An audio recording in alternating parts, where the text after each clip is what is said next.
Are you feeling spiritually lost, like you've tried everything, YouTube videos, online courses, even meditation apps, but still something is missing? Wondering, is this all there is? The world is loud and chaotic, and your soul is overwhelmed, craving inner peace, but you can't find your way back to yourself.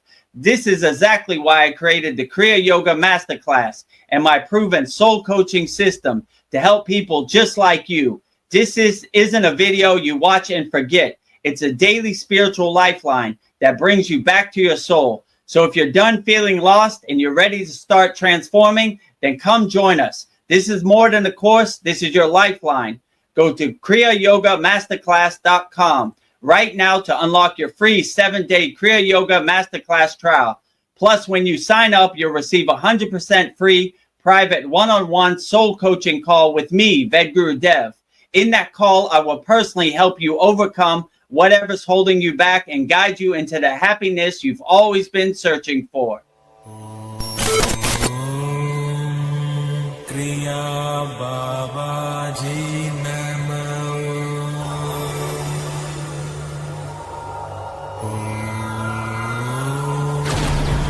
Kriya Babaji Namo.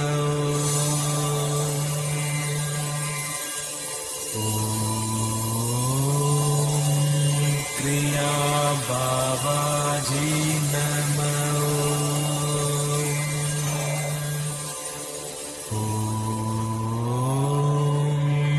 Kriya Babaji Namo.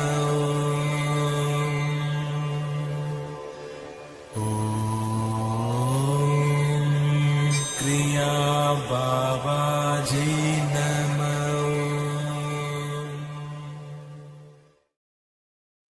Welcome to our July 9th Vedagurudev's 2025 Gurupurnima celebration live stream right here. Today we will be celebrating all of our gurus and their grace and everything they do. They do all the heavy lifting. I just deliver their mail. So we'll start by honoring all our gurus right here. We'll start first with Goddess Lakshmi Devi, the goddess of infinite abundance, wealth, and prosperity, who's behind Babaji. And I will say her mantra 3 times. Om Sharim Kleem Lakshmi Narayana Biyam Namaha. Om Sharim Kleem Lakshmi Narayana Biyam Namaha. Om Sharim Kleem Lakshmi Narayana Biyam Namaha. Next to her, I will say Lord Shiva Adi Yogi, which means the first yogi ever. Pure consciousness, and I will say his mantra 3 times. Om Namah Shivaya. Om Namah Shivaya. Om Namah Shivaya. Next to Lord Shiva is Lord Ganesha, the remover of all obstacles, Lord of success. And I will say his mantra 3 times. Om Gam Ganapataye Namaha. Om Gam Ganapataye Namaha. Om Gam Ganapataye Namaha. Looking so beautiful in the front, my beloved Sadhguru Deva, Maha-Avatar Babaji himself, the immortal Himalayan yogi, the deathless guru. And I will say his mantra 3 times. Om Kriya Babaji Namo. Om Kriya Babaji Namo. Om Kriya Babaji Namo. Next to Babaji is Mataji, the deathless yogini. And I will say her mantra 3 times. Om Kriya Mataji Namo. Om Kriya Mataji Namo. Om Kriya Mataji Namo.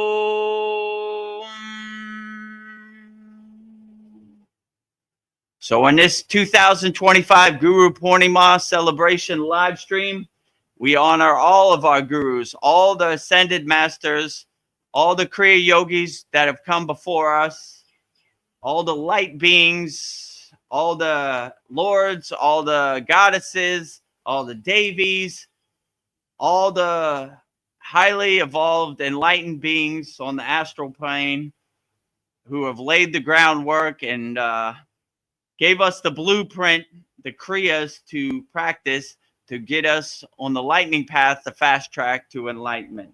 So I give all the glory to all them. They do all the heavy lifting. I just deliver the mail. So welcome to our 2025 Guru Purnima celebration live stream. Later tonight, we will be doing the holy fire, the yagna, the hama, the havan, burning up all our problems, giving all the glory to all the ascended masters, all the spirit guides who have come before us and laid the groundwork. So all the glory to them. I'm just delivering the mail. So welcome to our 2025 Guru Purnima celebration. Namaste, Veronica and Paul. How you doing Namaste. today? Namaste. Happy Guru Purnima 2025. Yes. Happy Guru Purnima to you. Thank Yes, you. absolutely. I appreciate that. You know, all the glory to Babaji and my guru and, you know, all the ascended masters who have come before me. You know, I like to pass the hot potatoes, like I said before. they did all the heavy lifting. I'm just delivering the mail. But yeah, thank you. I appreciate that. So in our Kriya Yoga School Masterclass, I guess I will accept the title as guru. So thank you for that kind words. Yes. Well, when we bend down to touch your feet, realize that it's Babaji's feet that we're touching and do not recoil. Yes. If I could be a radio antenna for the glory of Maha Avatar Babaji, then that would be a true blessing. All the glory to him. But yeah, if you could feel his presence through touching my feet, then that would be a beautiful thing. And I would be happy to give that Shakti path and that transmission. Well, thank you. No problem. My pleasure. Anytime. So I've been reading this book and I absolutely love it. I'm almost to the end, but I just read a passage that reminds me of you, Vedagurudev. And Lahiri, we have somebody else on stage. Let me see who this is. Okay. Oh, Brendan. Welcome, Brendan. Namaste. Maybe change the banner. I think it's blocking him. Oh, okay. I'm sorry I'm late. No, it's okay. You're right on time. Yeah. Yeah. So what were you saying, Veronica? So this book, Lahiri Messiah, he was a householder like you. Mm. And his guru was Babaji. Mm. And I just read this passage, and it's in like Lahiri's voice. But Babaji says to Lahiri, "Give Kriya freely to all who humbly ask for help." And then after silence, Babaji added, "Repeat to each of your disciples this majestic promise from the Bhagavad Gita. Even a little bit of the practice of this religion will save you from dire fears and colossal sufferings." And then Lahiri, "As I knelt the next morning at my guru's feet for his farewell blessing, he sensed my deep reluctance to leave him. And then Babaji said, "There is no separation for us, my beloved child." He touched my shoulder affectionately. "Wherever you are, wherever you call me, I shall be with you instantly." And that just really touched me because he's talking to Lahiri exactly the way Vedagurudev says that Babaji talks to him, says he's his beloved child. And I just thought this was just so beautiful. It just touched me. Like, wherever you are, I will be with you. Babaji walks with you. And I feel like you, Vedagurudev, walk with us. So it's just, I just wanted to share that with everybody. So thank you, Yeah, Vedagurudev. yeah, my pleasure. Anytime. It's a true blessing to be a guru and walk this path with you, this Kriya Yoga path. So yeah, I really resonate with Lahiri Messiah too. I am also a householder yogi, and yeah, his energy really vibes with me. Like yeah, and anytime, like you said, Babaji gives me darshan or talks to me, he always says my child. He never calls me by my real name or my name diksha. He always calls me by my child, right? So Yeah. yeah, I always resonate with that also. Like Lahiri Messiah is a great yogi, and I always resonate when I hear these stories about Lahiri Messiah, you know, like the, the Golden Palace. And yeah, so my guru told me the same thing. He said, it was a very sad day when my guru told me you couldn't stay in the Himalayan mountains no more. You have to go back to the world, be in the world, but not of the world. So I didn't want to go back. I wanted to stay with my guru, but he basically said the same thing. I will always be readily available on the astral plane. You don't need to call me. You don't need to email me. If you want to meet me, I'm waiting for you on the astral plane. And that's what a lot of these yogis say too. Like, if you really need me wholeheartedly, like you're in trouble, I'll be there. But don't call me unless it's necessary, right? You know, like so I always like that thought too. Like no need to email me, no need to write me a letter or call me on the phone. I'm readily available on the astral plane. So just close your eyes and meet me on the astral plane in Yeah. higher consciousness, and I will be there. So yeah, I agree with Lahiri Messiah. Obviously, he's a great yogi. You know, he was Sri Yukteswar's guru, and Yukteswar was Yogananda's guru. So that parampara, that lineage carries, right? And that Babaji essence that Lahiri Messiah holds is very great.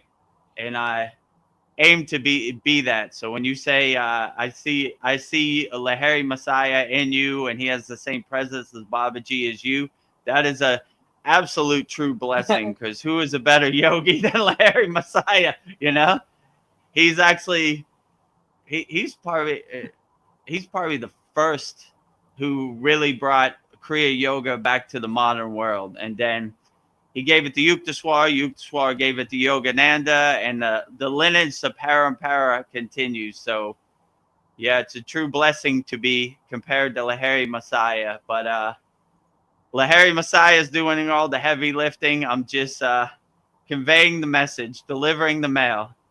Babaji, Lahiri Messiah, all the ascended masters, they're driving the car. I'm just watching them drive me around. So I take no credit for any of this. I give all the glory to them all the time.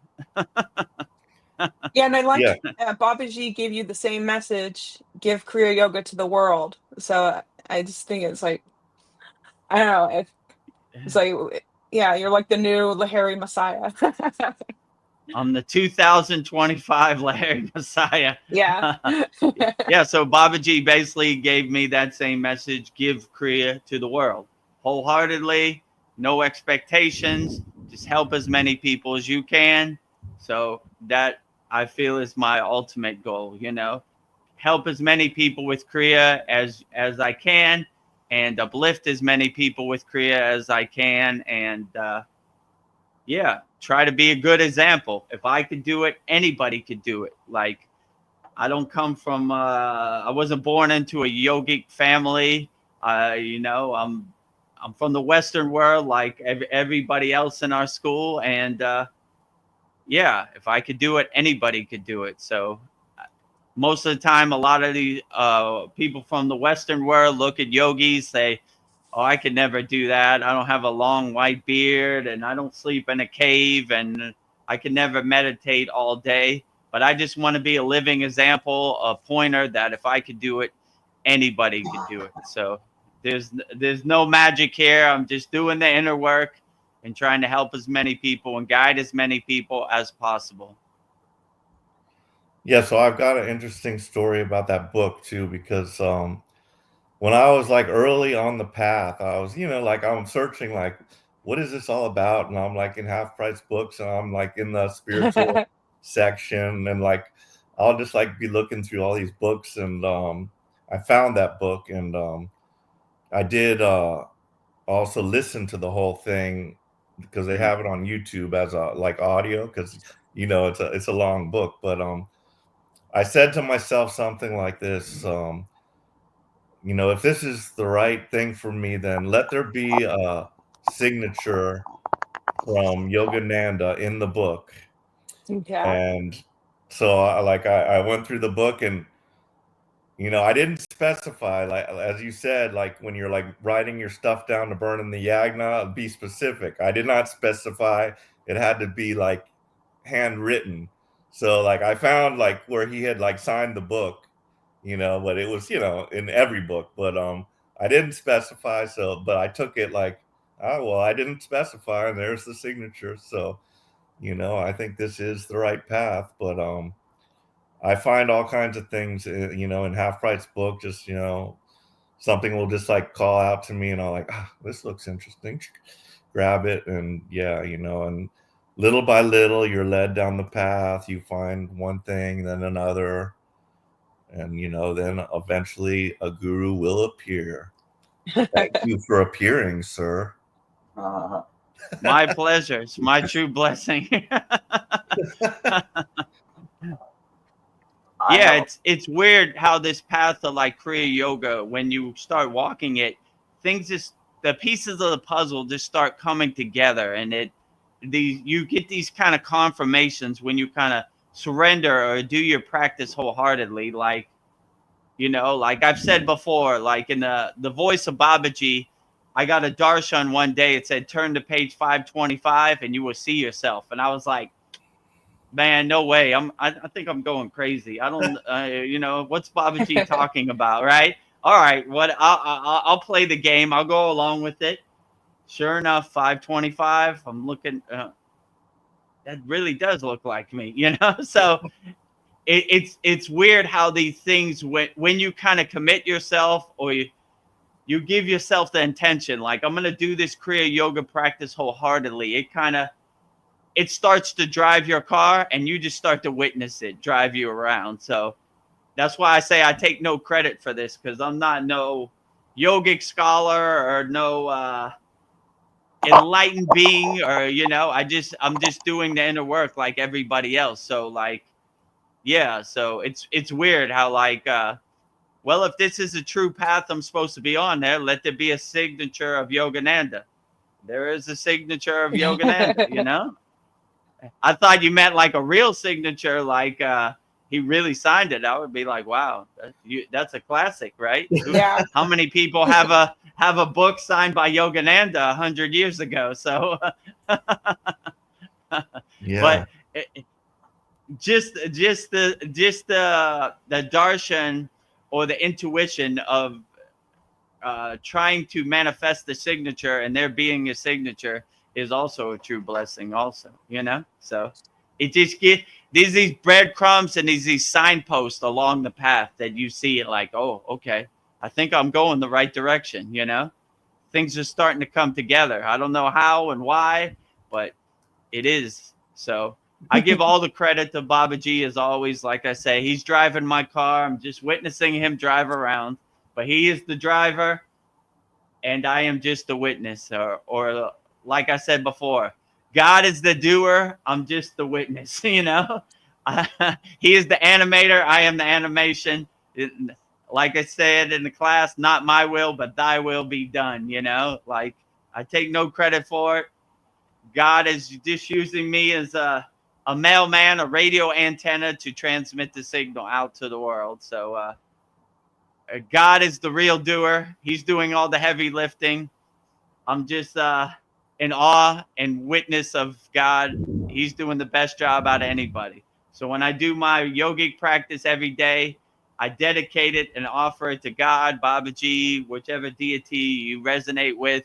And I say, thank you for the job you're doing. You're doing the best job out of all of anybody, right? I'm just doing a little bit. You're doing the heavy lifting. The sun came up today. What a glorious day it is, you know. Thank you for all the things you do, because I think a lot of people take God for granted, right? But I try to make my puja and my prasad and my offering all to God. Like, you're doing the best job out of anybody, God. All the credit to you, you know. What I need, nothing. All I need you to be happy and keep doing the great job you're doing, God. Keep up the good work.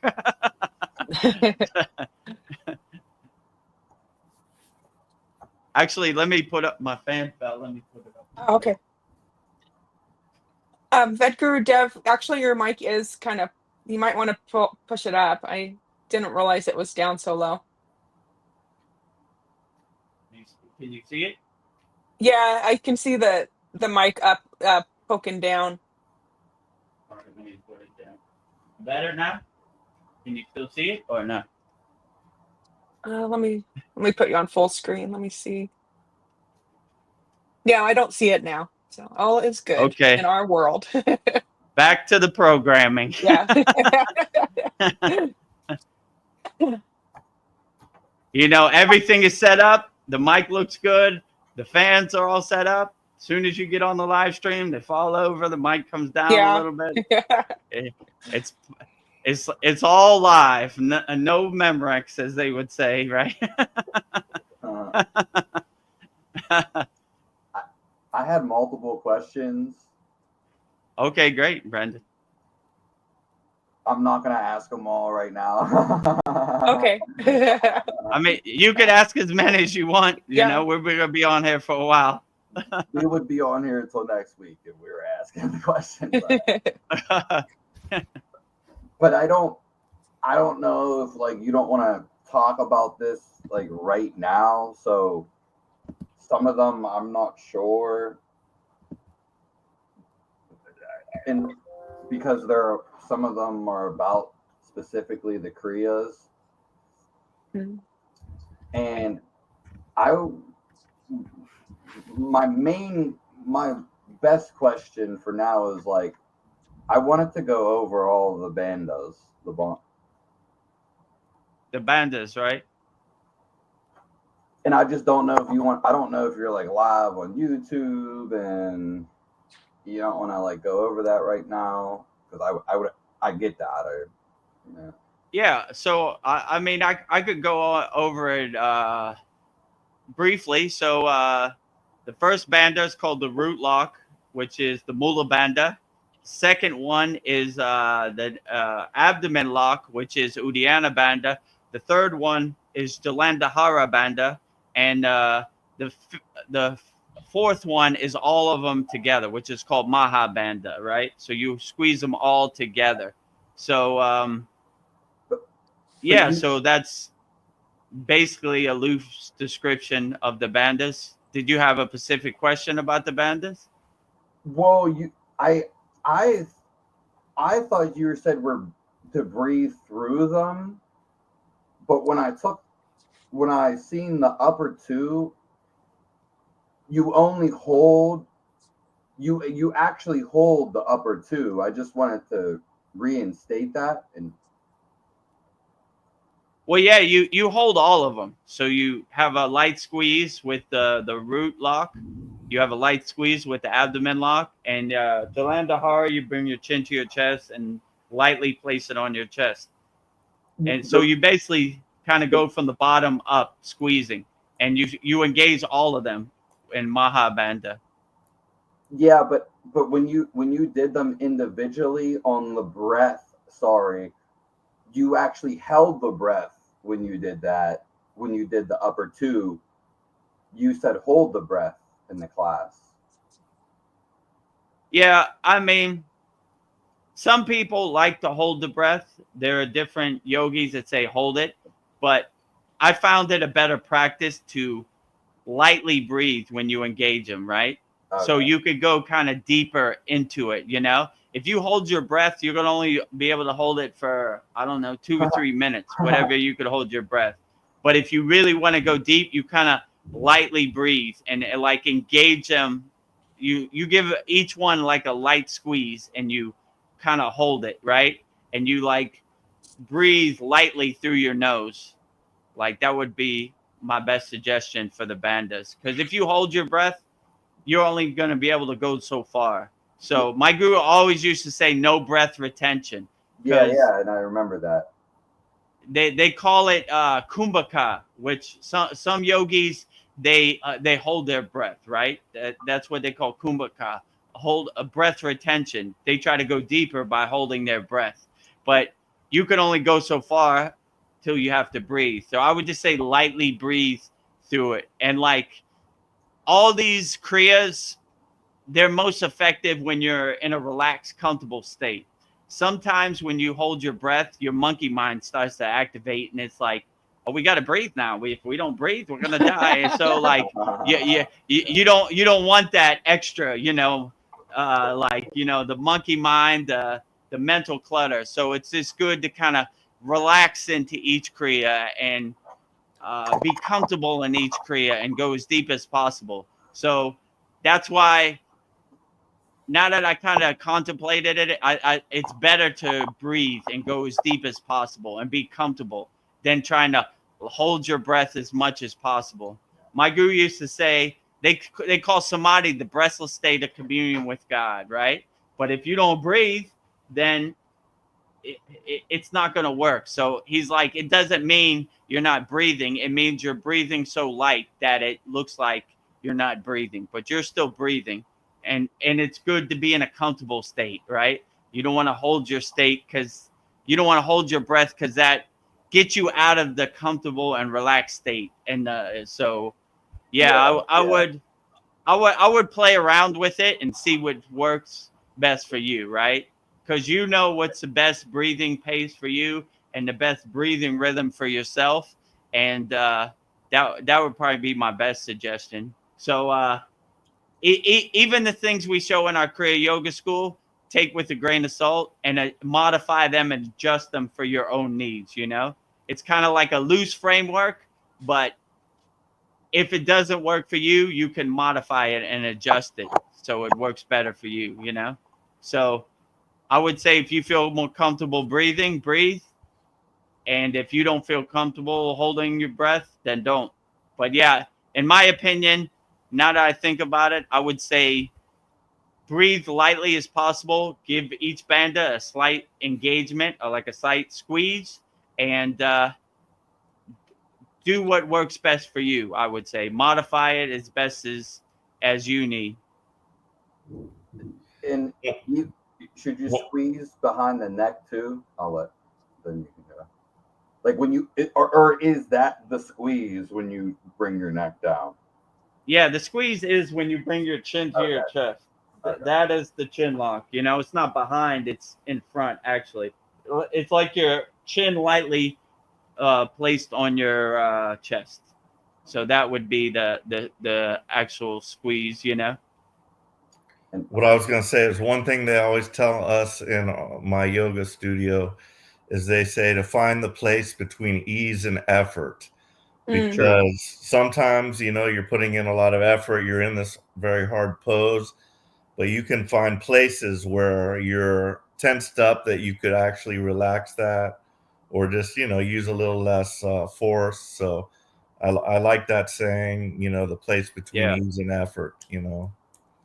Yeah, exactly. Like yoga is about comfort and relaxation. So if you're in pain or pain blocks the flow of prana. So you always want your prana and your shakti to flow. You don't want to be blocking it. And like I said, when you're struggling or you're suffering, then that opens the door to the monkey mind, and that little devil on your shoulder starts talking, and oh, what are you gonna do? You got to breathe. You're gonna die if you don't breathe. So you want to dissipate that and dissolve that monkey mind as much as possible. But like what Paul said is true. Like when you really breathe into the asanas or you breathe into the stretch, then it becomes a more blissful spiritual experience than just doing exercises or doing poses to impress your friends. My guru always used to say the same thing too. He used to say, find the space in between the inhale and the exhale and rest there. So that was kind of I always like that too. Like that is where the magic happens, in between the inhale and the exhale. So it's the same thing. Find the space in between effort, and rest there. So if you could find your comfortable, relaxed space in doing any of these techniques like bandhas or asanas, then you will have a more deeper and more profound meditation when you practice Kriya Yoga. So I have questions. You just let me know. That was my main one. That was more so personal, but if you want more, you just let me know. I'm here all day. Let me see the comments. If anybody has any comments, put it on YouTube. Oh, I see we got some comments. So first was Paul. He said, "Namaste and happy Gurupurnima." Namaste, then, Paul. Happy 2025 Gurupurnima. Good to have you here. Thank you. Nice. And then Cassandra, surrounded by energy, says hello with a heart emoji. Hello. Hello, Cassandra. Love you too. Happy Gurupurnima. And our own Snap Crackle Fizzle says hello, guys. Hello, guys. Oh, hello, Snap Crackle Fizzle. Good to see you on live stream. In person. Is it I thought it was tomorrow though. Are we still this is the satsang. So Yeah. tomorrow morning we do the actual Gurupurnima Yagna. We light the fire and we do our real in-school Gurupurnima celebration. So just because this satsang fell close to Gurupurnima, we'll give people out there in YouTube land a taste, to ask about Gurupurnima and that type of stuff. But our actual celebration is 8:30 a.m. Tomorrow, July 10th, and we'll light the fire and we'll do all the mantras for all our deities and all our parampara lineage holders, right? All our Kriya Yoga ascended masters and all the people that did all the heavy lifting. All the glory to them. So this I was confused also. I thought it was tomorrow, and so I was like, when I saw that, I was like, is it today? Is it tomorrow? I don't know. Yeah, this is just a pre-satsang live stream. The real one, we do at night, and we get that fire going and burn up all our members' problems. And we had a very profound one last year. Actually, Veronica sent me a beautiful painting that you see when we do our classes. That she mailed it all the way to Thailand. Yeah. Wow. So yes. So I'll bring that out tomorrow, and I'll bring out. Tomorrow I'll bring out all the. Yeah, I have a good picture of Babaji. He's like sitting on top of the fire, which now my intuition is telling me I got to dust that off and bring it out too. So we'll have a full audience tomorrow. We have a pretty good audience today, but we'll have all the bells and whistles tomorrow.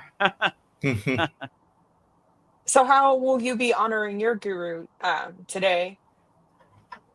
Yeah, I'll send my guru a message on WhatsApp app. Say happy Gurupurnima, Baba, and send positive energy and Yeah. Shakti path out into the universe, into the ether, and yeah, I honor my guru like that, and I honor Babaji as my beloved Sadgurudeva, and yeah, I'll do a whole. It's actually today for me because it's morning here, so it'll be tonight. But yeah, I'll do the whole practice of honoring all my gurus and Nice. putting holy ash on them and puja, giving the lamp and giving prasad and flowers and everything. So that is all the people that did all the heavy lifting, and I don't take no credit. I give all the credit to them. So if it wasn't for them, none of this would be possible. So all the glory to Babaji and all ascended masters and all spirit guides and all light beings and all spiritual traditions, all archangels, all whoever I'm missing from whatever spiritual tradition they are, as long as they hold God light inside them as them, then much respect to you, honors and blessings to you. So when you were with your guru, did you celebrate Guru Purnima with him? I mean, did you like touch his feet in person and give him Yeah, flowers and absolutely. puja? Yeah, he sits on a chair and you offer him and you bow and touch his feet and flowers to the feet, and you put water on their feet, like Nice. it's just like Christmas or your birthday for gurus, whoever your guru.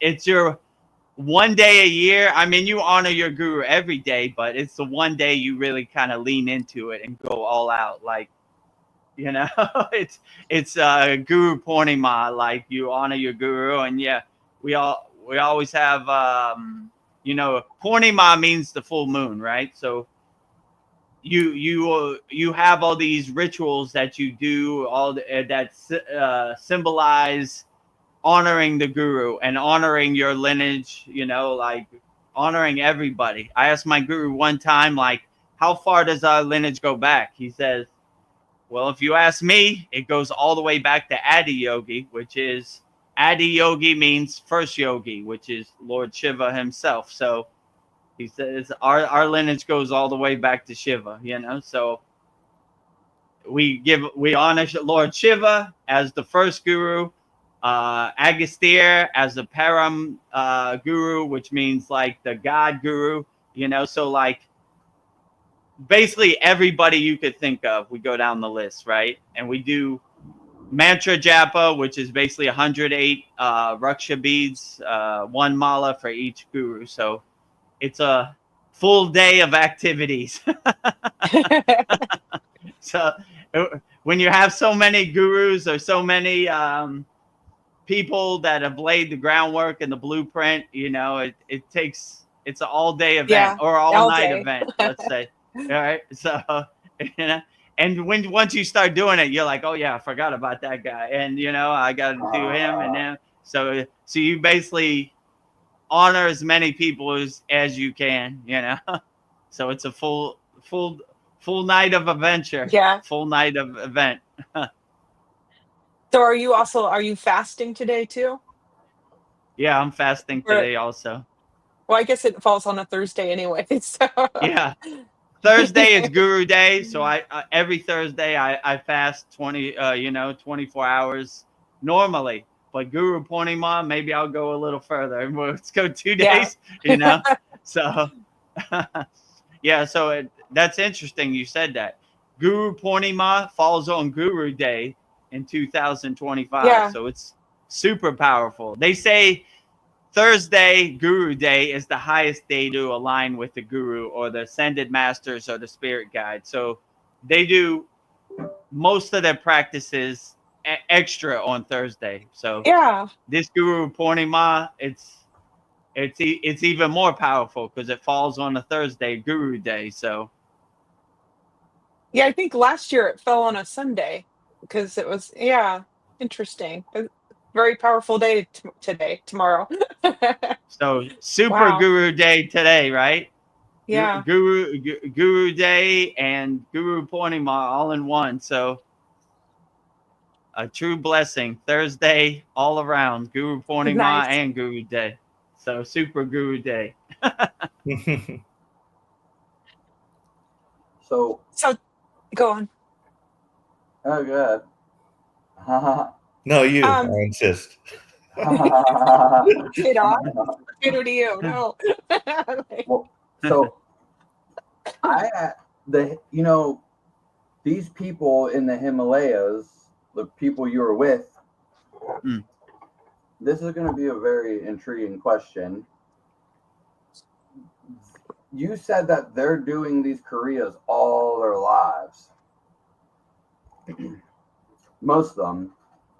So if they're doing these Kriyas every day, all day, wouldn't they just feel so good that like they just are bursting with joy and they're coming down the mountain, they're coming to tell us? Like, because that just hit me. If we're doing the Kriya all day, you know what I mean, and we're telling people or whatever, and they're doing Kriyas all day, wouldn't they feel so amazing like that? Like, I don't know, they'd just be bursting with joy. Yeah, so I would definitely say they're bursting with joy. Like most people look like these yogis or these agoris. Like they don't take a bath, they sleep in a cave, they stink, but inside them as them, they're really going to their happy place, let's say. They're really bursting with joy. So I would say that why they don't come down, I mean, that's a good question.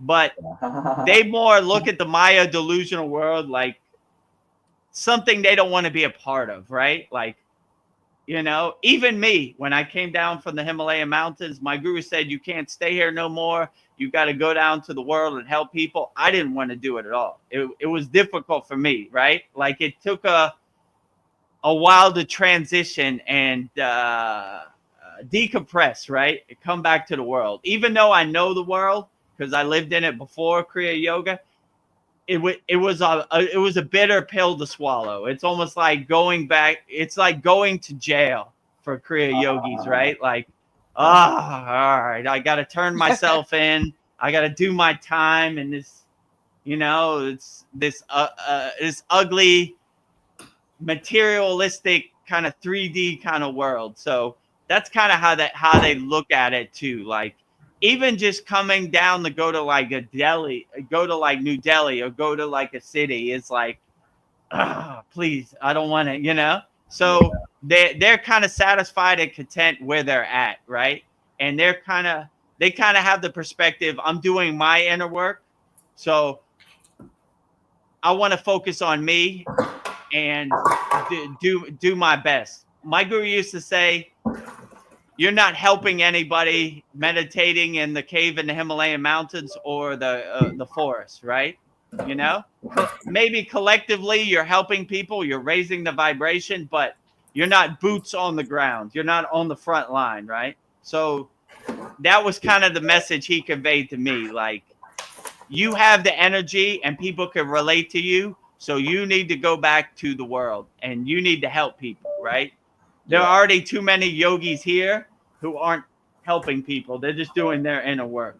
But they can't relate to people in the Western world or in the Maya delusional world because they just been blissed out yogis their whole life or majority of their life. So you understand because you've lived in the ego body. You've treated your body like an amusement park. So like people can relate to you more, right? They can't really relate to a Himalayan yogi. There's a language barrier there and they're just on such a higher frequency. It's hard for them to understand what you're going through because they've never experienced, I don't know, what it is to work a job 9 to 5. That's like unheard of to them, you know, what it is to, you know, I don't know, pay the electric or whatever, you know, they can't relate because they don't have that experience. I pay the electric so I can understand, you know? I used to work a job as a DJ. I can understand. So like, you know, I know what it is to like navigate this 3D Maya delusional world. So that's, they kind of look at it as like spiritual prison to come back in the Maya delusional world, right? Like, I don't want to go to prison, you know?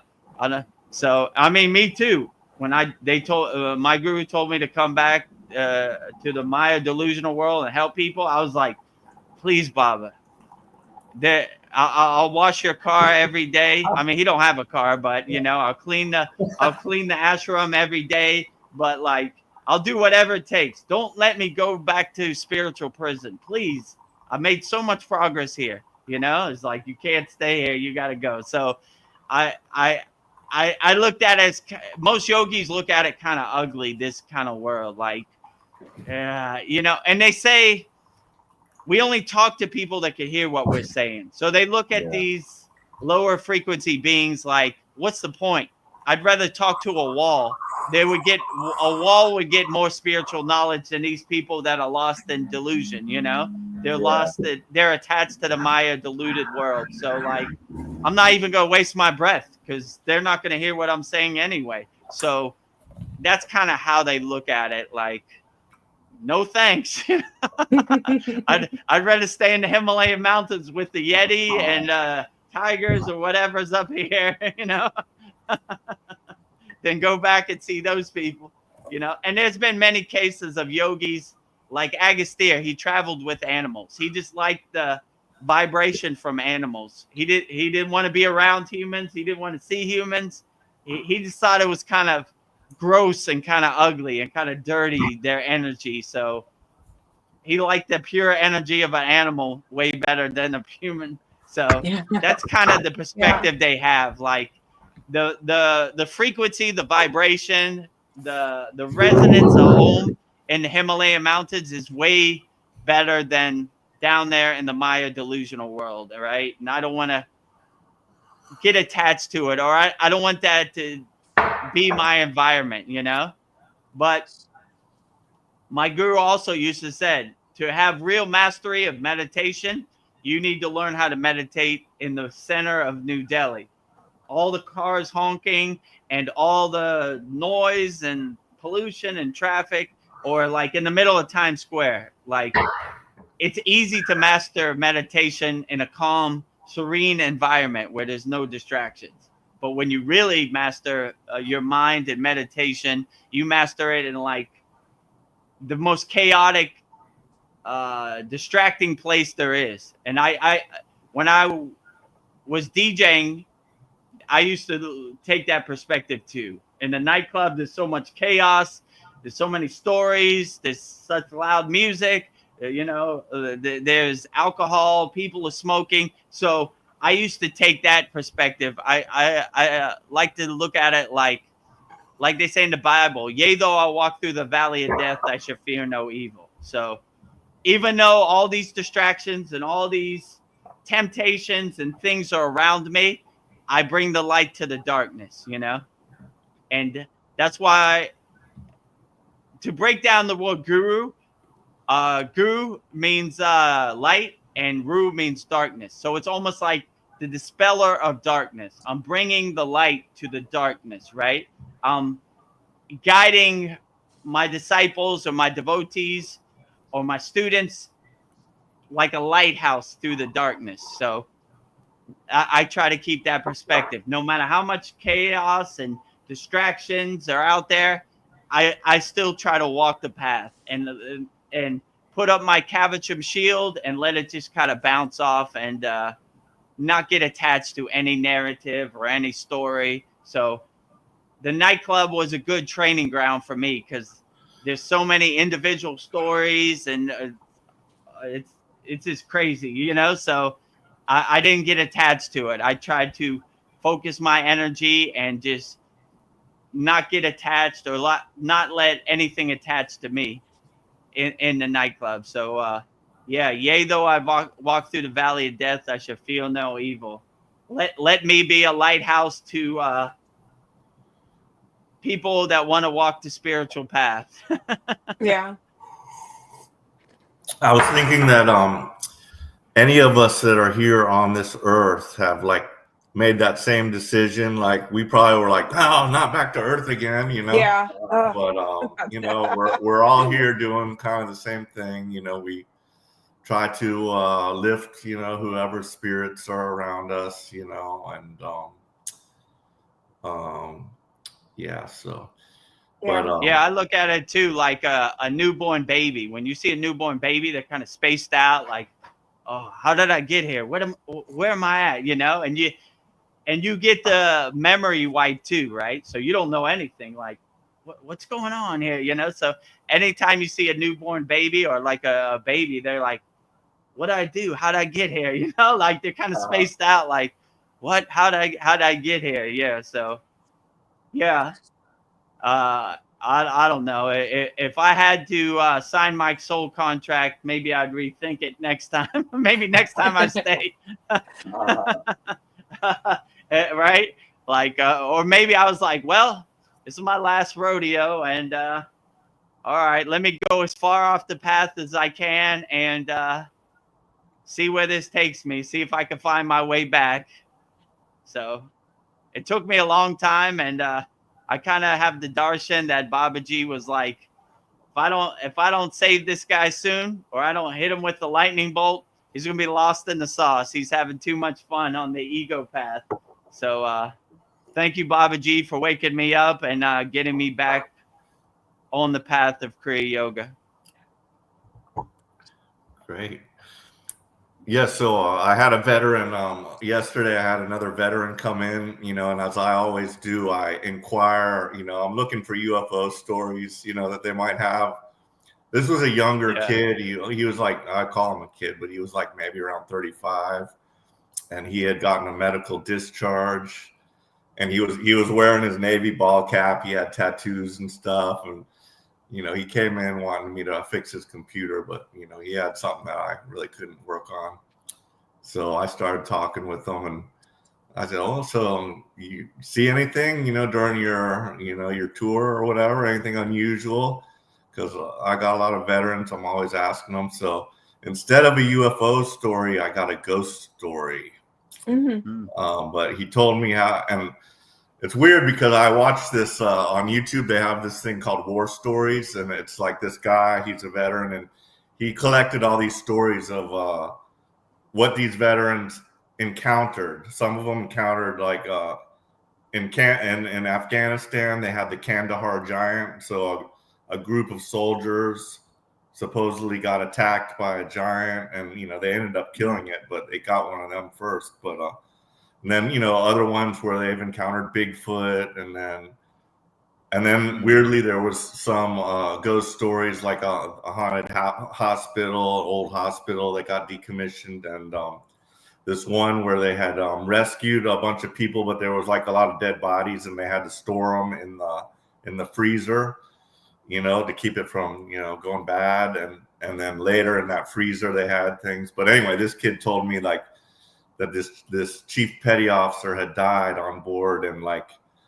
near this certain vestibule, that's like a part where you leave the ship from the inside to the outside, and there's like a little there's two doors, so you go into one door first and close it. You got to make sure that door's closed, and inside there it's all red lights because to get your eyes accustomed.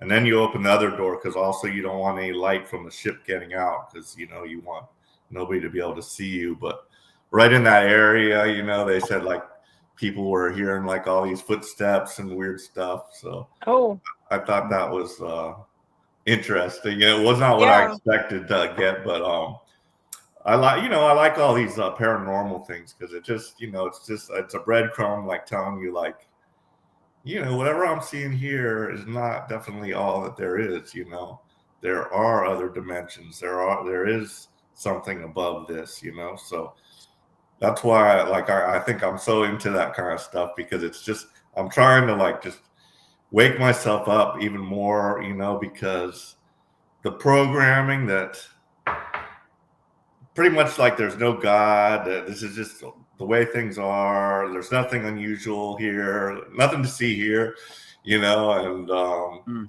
it's hard to wake up from that, you know, and these little breadcrumbs and stories kind of help to light the path, I would say.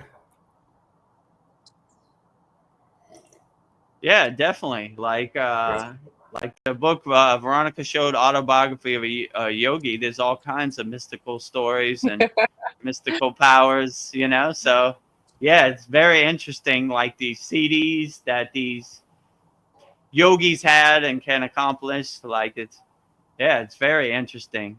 Like you never know your true inner potential till you start doing your inner work, and it's basically unlimited. You never know what you could accomplish. And as far as people in a different realm or a different dimension, that too, you know, there's definitely more than this 3D world. There's different frequencies and different realms and different dimensions that is beyond my comprehension even. So, you know, every once in a while you get a good glimpse, or you get a good what they would call in yoga darshan, like a good audience of how could I say, interdimensional beings or something you would see. You know, I haven't had it too much, but it's out there for sure. So if you're tuned into that frequency, you would probably be able to see it more. I tend to tune my frequency to a higher state, so I don't really get that radio signal, you know, the how can I say, more of a fear-based kind of frequency, like a scary ghost or, you know, stuff like that. I more attract higher frequency beings, but I would definitely say if you tune into that frequency, then you would probably see that frequency. If you tune into higher frequencies, you would probably see that. So, but yeah, it's definitely interesting. There's definitely more than I can see. That's for sure. You know, like, and once you're aware of it, maybe you get a good audience. You know. So we have our five senses, but we have more senses beyond that. Like we can all like feel energy when we walk into a room. We can sense if it's, you know, tense or if it's a happy place that we walk into. I don't know. And I can I can almost, I can feel people when they're sad. And I can feel their pain. I have empathy for others. I don't know, intuition. I don't know. Can you think of any other senses that we have beyond the five senses? And like Uh, intuition is one. Uh, yeah, yeah, telepathy. Yeah, like it, it's a good question actually. You yeah, know, like all these kind of CT kind of powers. When you get on a higher frequency, you do start to feel more, right? You know, like even me when I just find myself crying out of nowhere, but I'm more sensitive to the energies, and it's not like I'm crying because I'm sad. It's crying because I'm in the grace of God, let's say, right? Um, um, the grace of God is so beautiful that it makes me shed a tear. So out of nowhere, these once you start to elevate your frequency, you start to more feel these frequencies. You know, they're more yeah, readily available.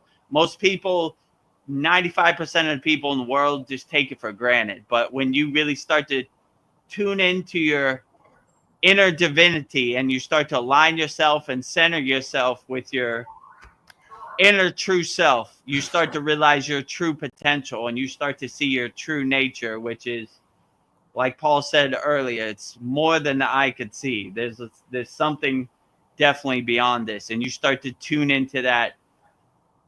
How could I say that? yeah, That frequency, that aura. You know, like some people would say, you read the Akashic records, but yeah, like anything I say on these sad songs, I don't have to take no credit for. It's almost like a stream of consciousness, a pillar of light hits the crown of my head, and whatever comes out, comes out. And I'll watch these back and I was like, I don't know where that came from. I have no knowledge Yeah. of that.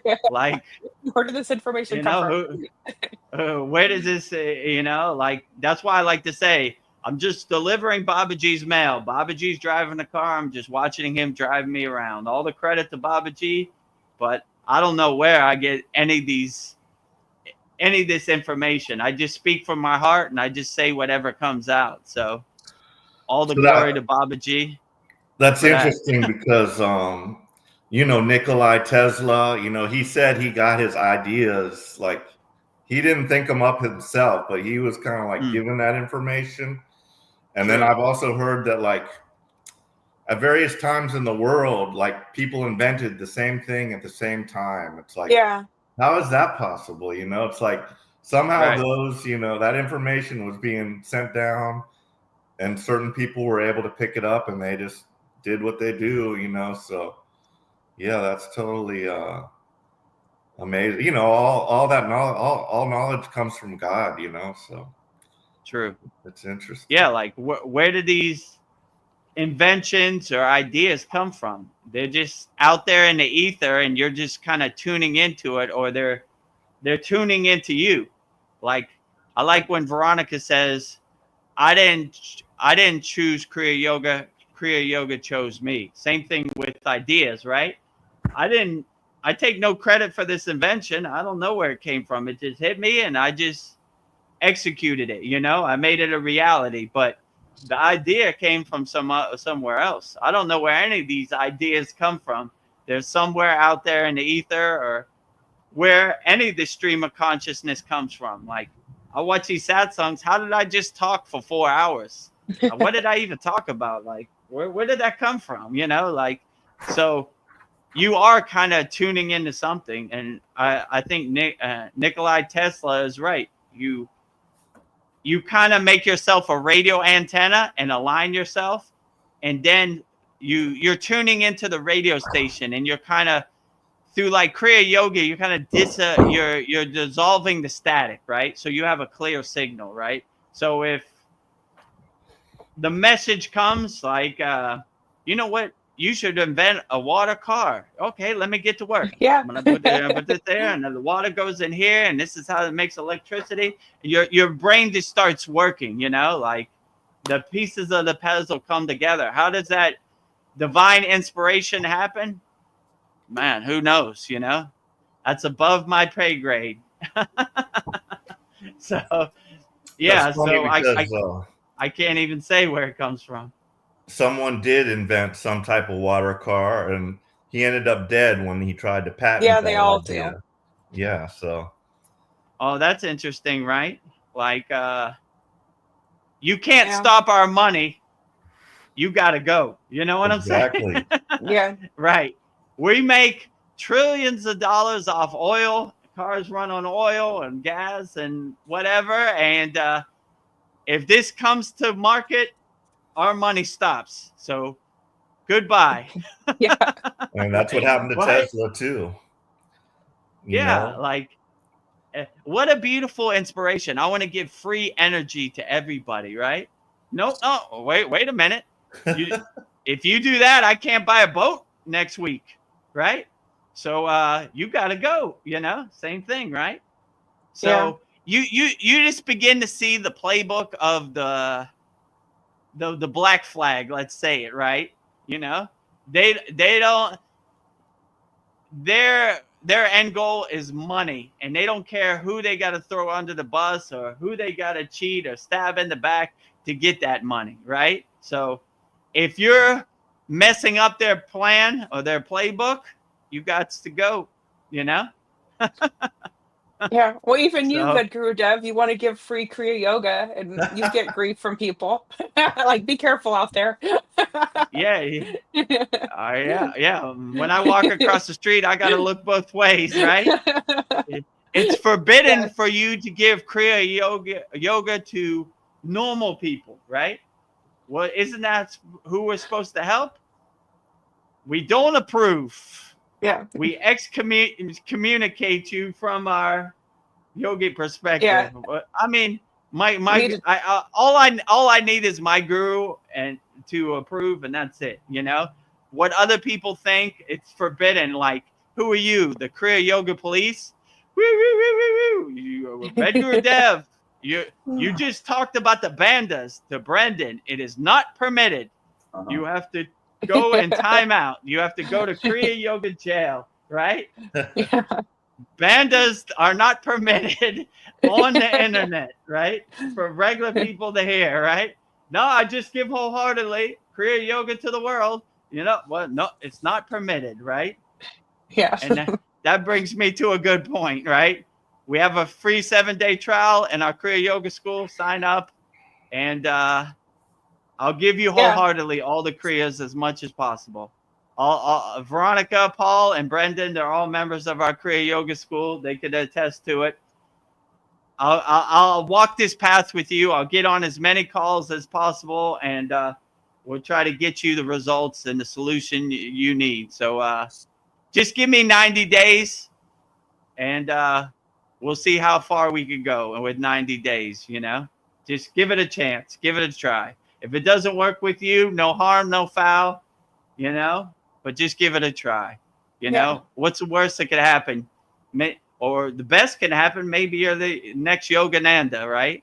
And I say, all the glory to you, right? Take everything I give you, help as many people as possible, you know, be the spark that ignites the flame and changes the world, you know? So I aim to do that with all of our members. So just give me a chance. Give me 90 days. If it doesn't work, it's okay. You could cancel. No harm, no foul. But if it does work, let's continue the journey and let's keep going as far as we can. Yeah. You don't have to pay hundreds of dollars to be initiated. You'll get more than one mantra for your whole life. Yeah. Give wholeheartedly. You don't have to fly to India, spend thousands of dollars looking in a cave for a guru. That's probably not going to help you anyway, because they're going to... Who is your guru? I don't have a guru.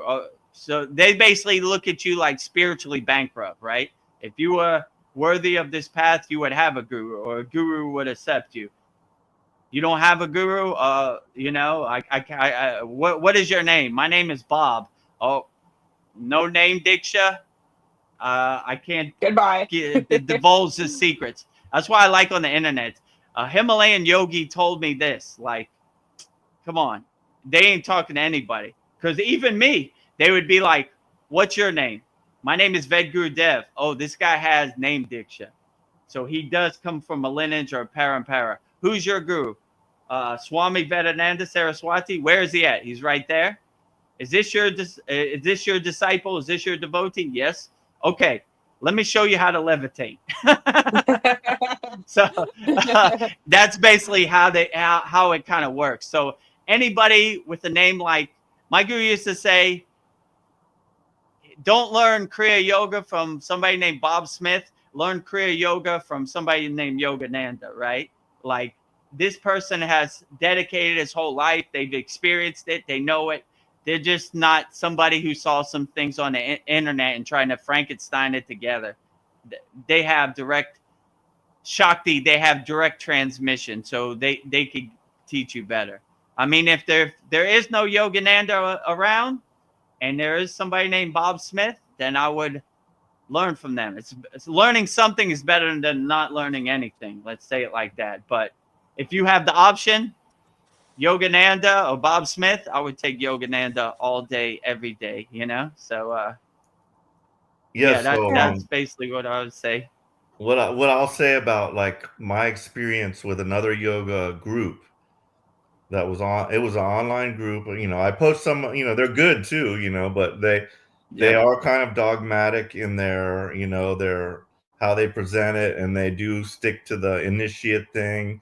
They're not going to give you anything anything more than whatever they give you at the basic course, unless you become initiated. So I now realize they did not talk about bandas at all. You know, that never came up. They gave like one or two kriyas, you know, just the basic one. It's Babalam, Kevalam. And that's their, you know, mantra that they give you. And, you know, and they're also very strict about their dietary. They say, no, you cannot eat onions or mushrooms or rajasic foods, you know, they call it. Right.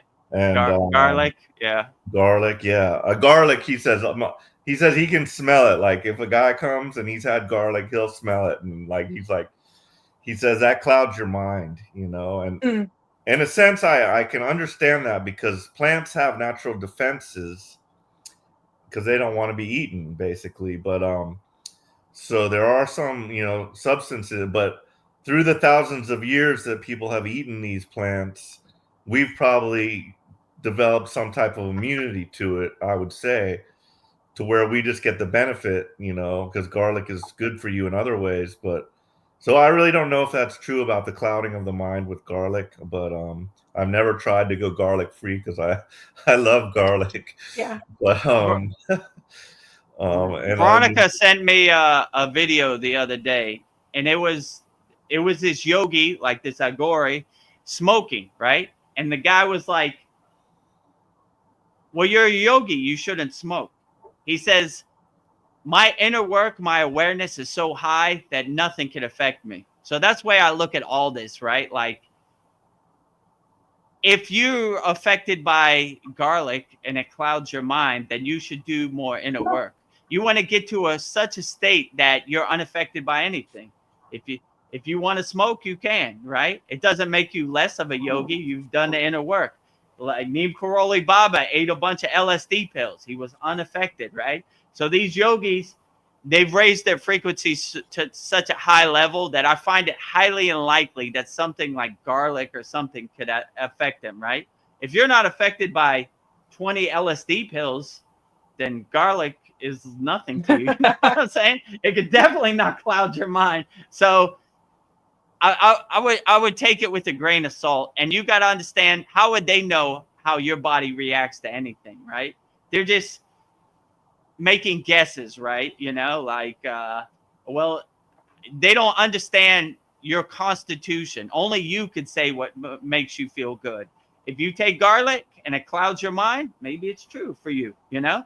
If you take garlic and it doesn't cloud your mind, maybe it isn't true. So when they say that it's one size fits all, like, it can't be true, because how would they know? You know, they don't live in your body. So only you could say, right? Like, garlic made my mind cloudy. I'm not going to take it no more. Or garlic made me feel good. I'm going to take it more and more. So when they always say these kind of one size fits all or kind of dogmatic things, I'm like, yeah, I don't know. You know, for me, the reason I created the Kriya Yoga School, I was like, you don't need to be initiated. You don't need to fly to India. You don't need to go through all the hoops. I wanted, from the comfort of your home, the Kriya Yoga to be readily available for you, right? Try it out, see if it works. I'm going to give all the Kriyas I know wholeheartedly, as you know, you could attest to in our school, Paul. I just answer as many questions as possible, and I try to give as the Kriyas as much as I can. Like, I don't want there to be no barrier to entry, and I don't want there to be no gatekeeping, right? Well, you can't know about the bandas because you're not initiated. Kriya yoga to the world is my mantra, right? Everybody, right? So anybody out there watching this, if you want to get started, right there, free 7-day trial, get started. I'll try to show you as much wholeheartedly as possible. And yeah, but what you say is true. When you go through these online programs, they give you some basic kindergarten techniques, right? Like, they all do it like that. They're not going to talk about pranayama. They're definitely not going to talk about mantra japa. They're just going to give you some basic so-called kriyas that it's good. It gets you on the path. It's better than nothing, but it's not the end all be all, right? Like, I think, in my opinion, we have way more profound techniques. In our free school, we have way more profound techniques than what they would give you for $300. So if you want to just get started, go to freekriyayoga.com, and there's free techniques in there right now. And they're probably way better than what you would get from any of these other online courses, you know. But What yeah, go ahead, Paul.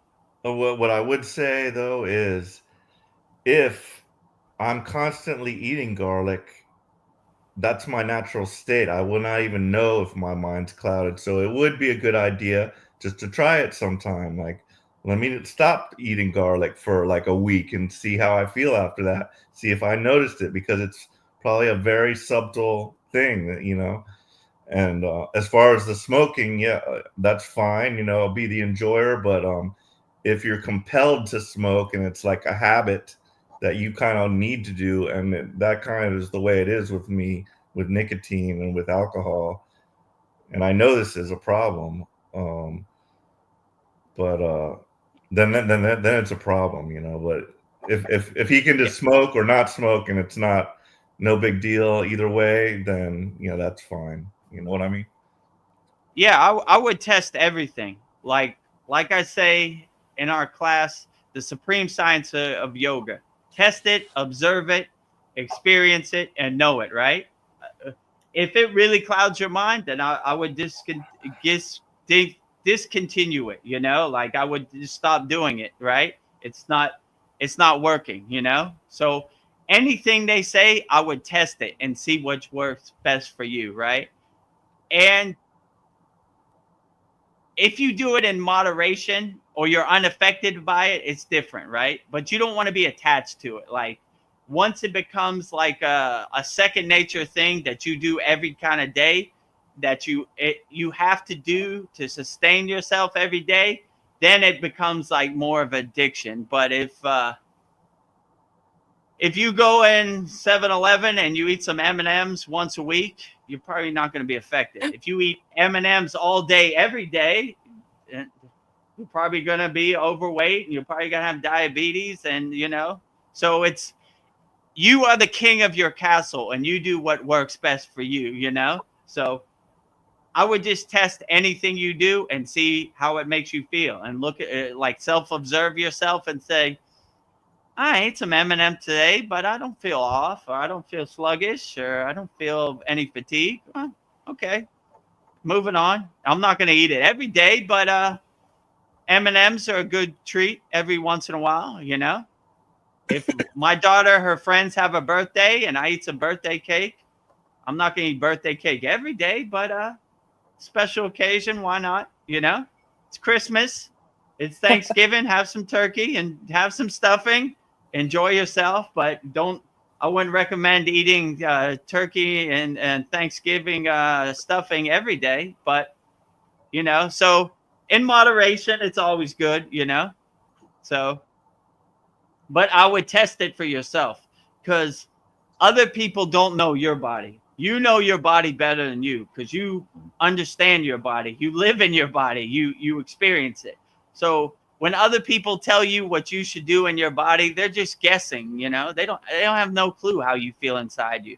So I would definitely do what makes you feel the best and what works the best for you. That is the best thing. And you always want to keep your body, your temple fit, right? I just posted a Babaji quote. It was like, keep your body healthy and your temple fit, right? So if you're in a state of pain and discomfort, it's going to be very hard to meditate. So you want to get your body healthy, right? Like I was telling Brendan, like whenever you feel the urge to eat, stop all your kriyas and eat, right? Eat as much as you can, right?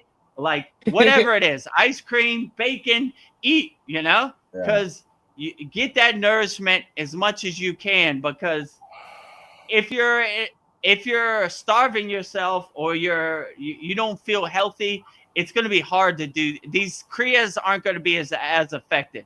So you need to clean your temple first before you could really start to meditate inside your temple. So, and it activates the monkey mind. Your monkey mind is like, you can't do these kriyas. Your body doesn't feel good. So it's going to create like a chain reaction for the ego. So you always want to try to do what's best for your body, right?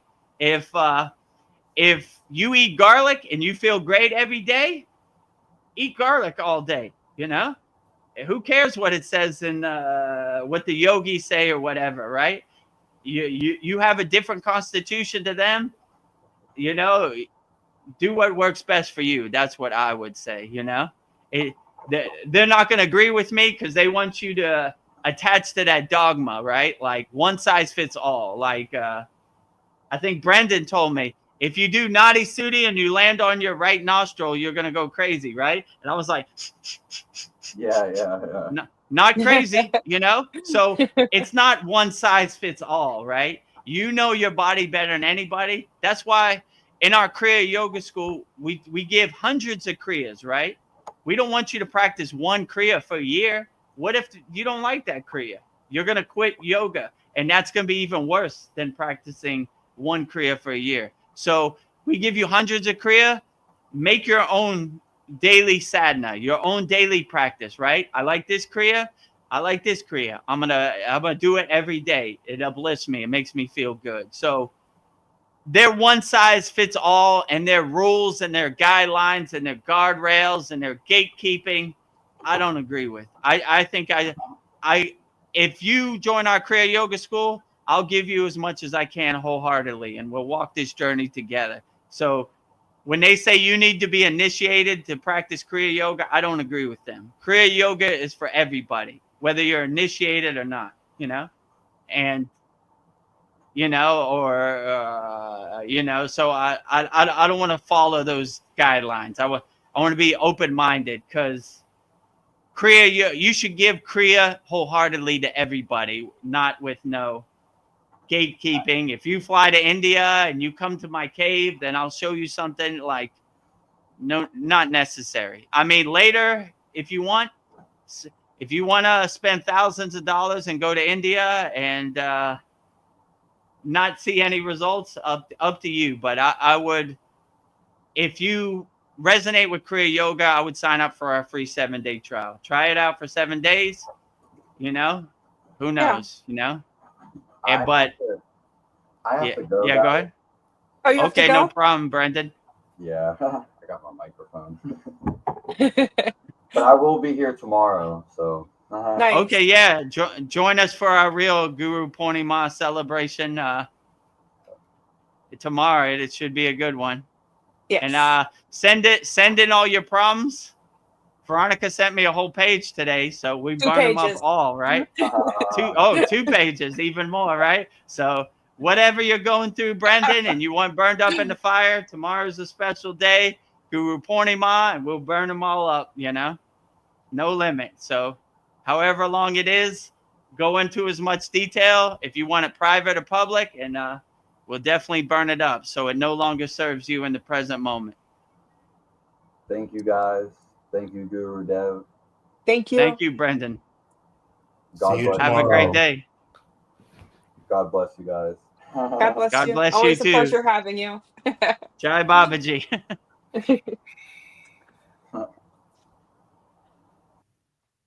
Well, do you want to play the Holy Yagna Yeah, that's video? a good idea.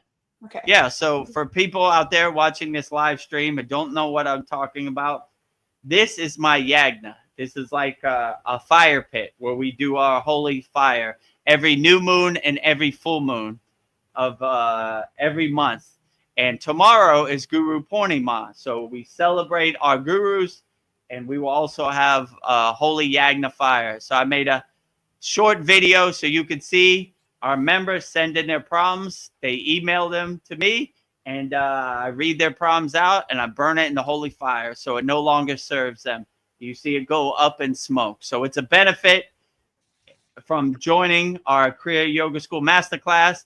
And if you sign up right now in our 7-day trial, you could send me an email, and I will burn your problems up tomorrow. You know, so you have no reason to not sign up. Sign up for our free 7-day trial. Email me your problems, and I'll burn it up with all of our members' problems tomorrow. So this is the video of one of our members, Tony. I'm burning up his problems, so you could see actually how it worked. He emailed it to me, and now on the new moon or the full moon, I burn it up in the fire.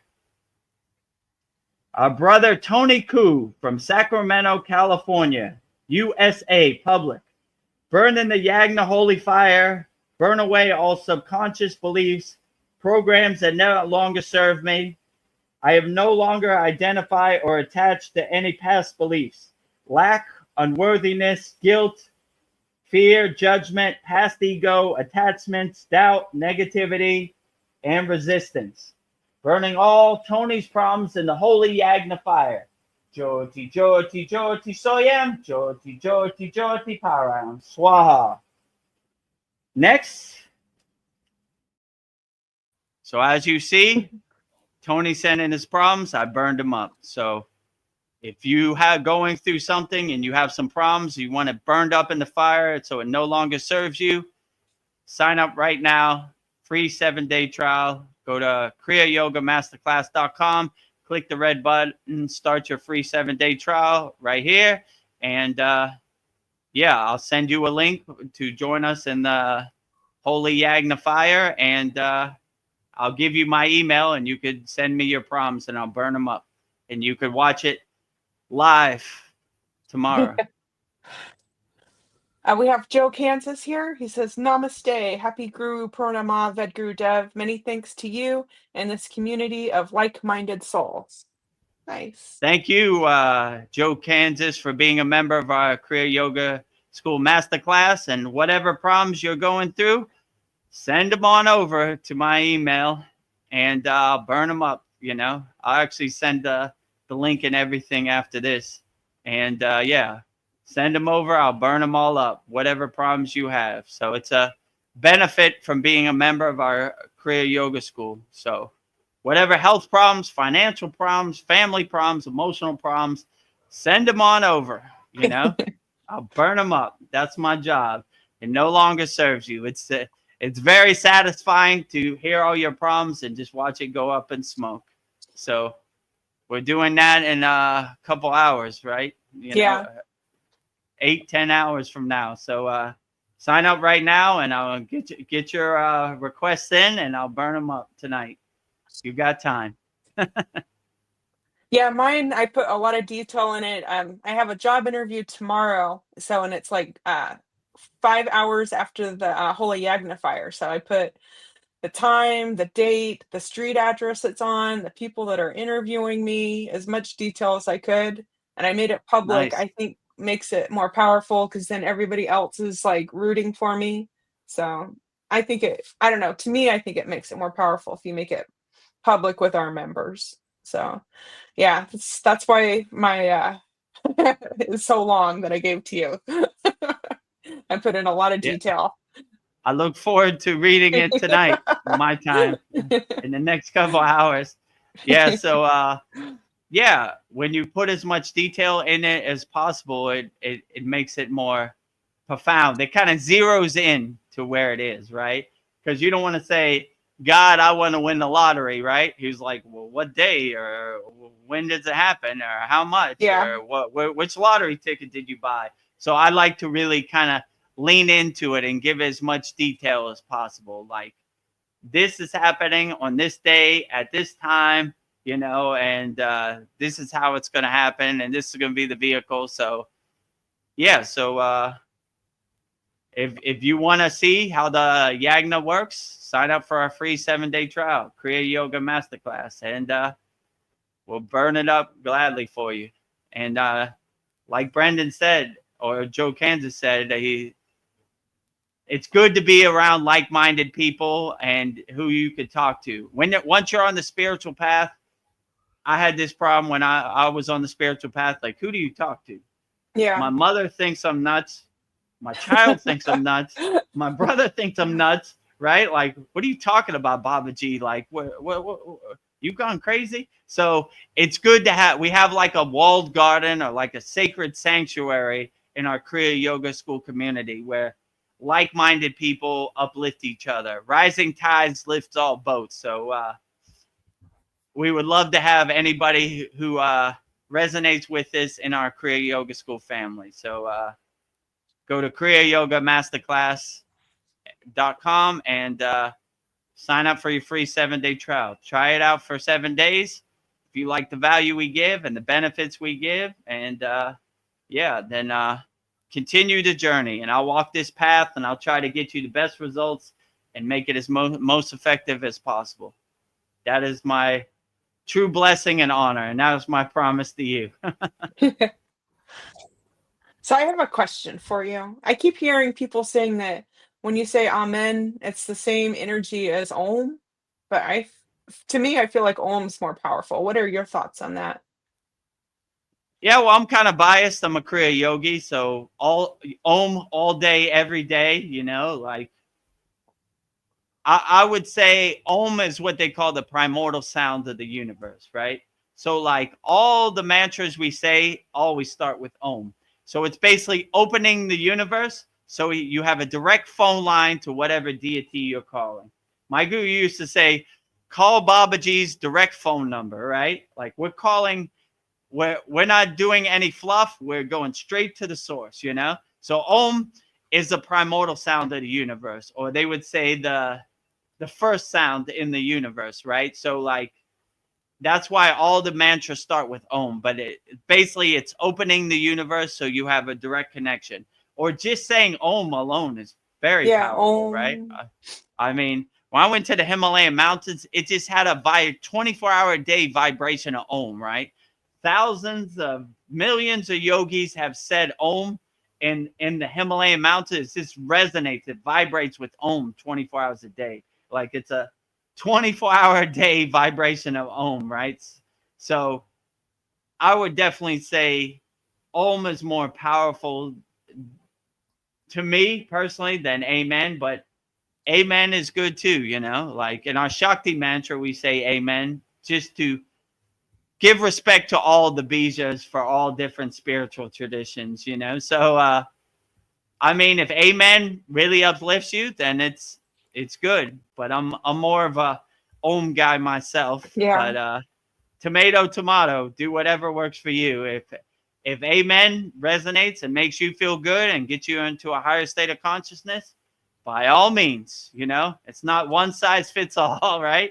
yeah. So if om gets you into a beautiful state, a oneness with the universe, then by all means say om. So, tomato, Yeah. whichever works best for you, that is the best technique, I would say. So I've got a comment and a question. Yes.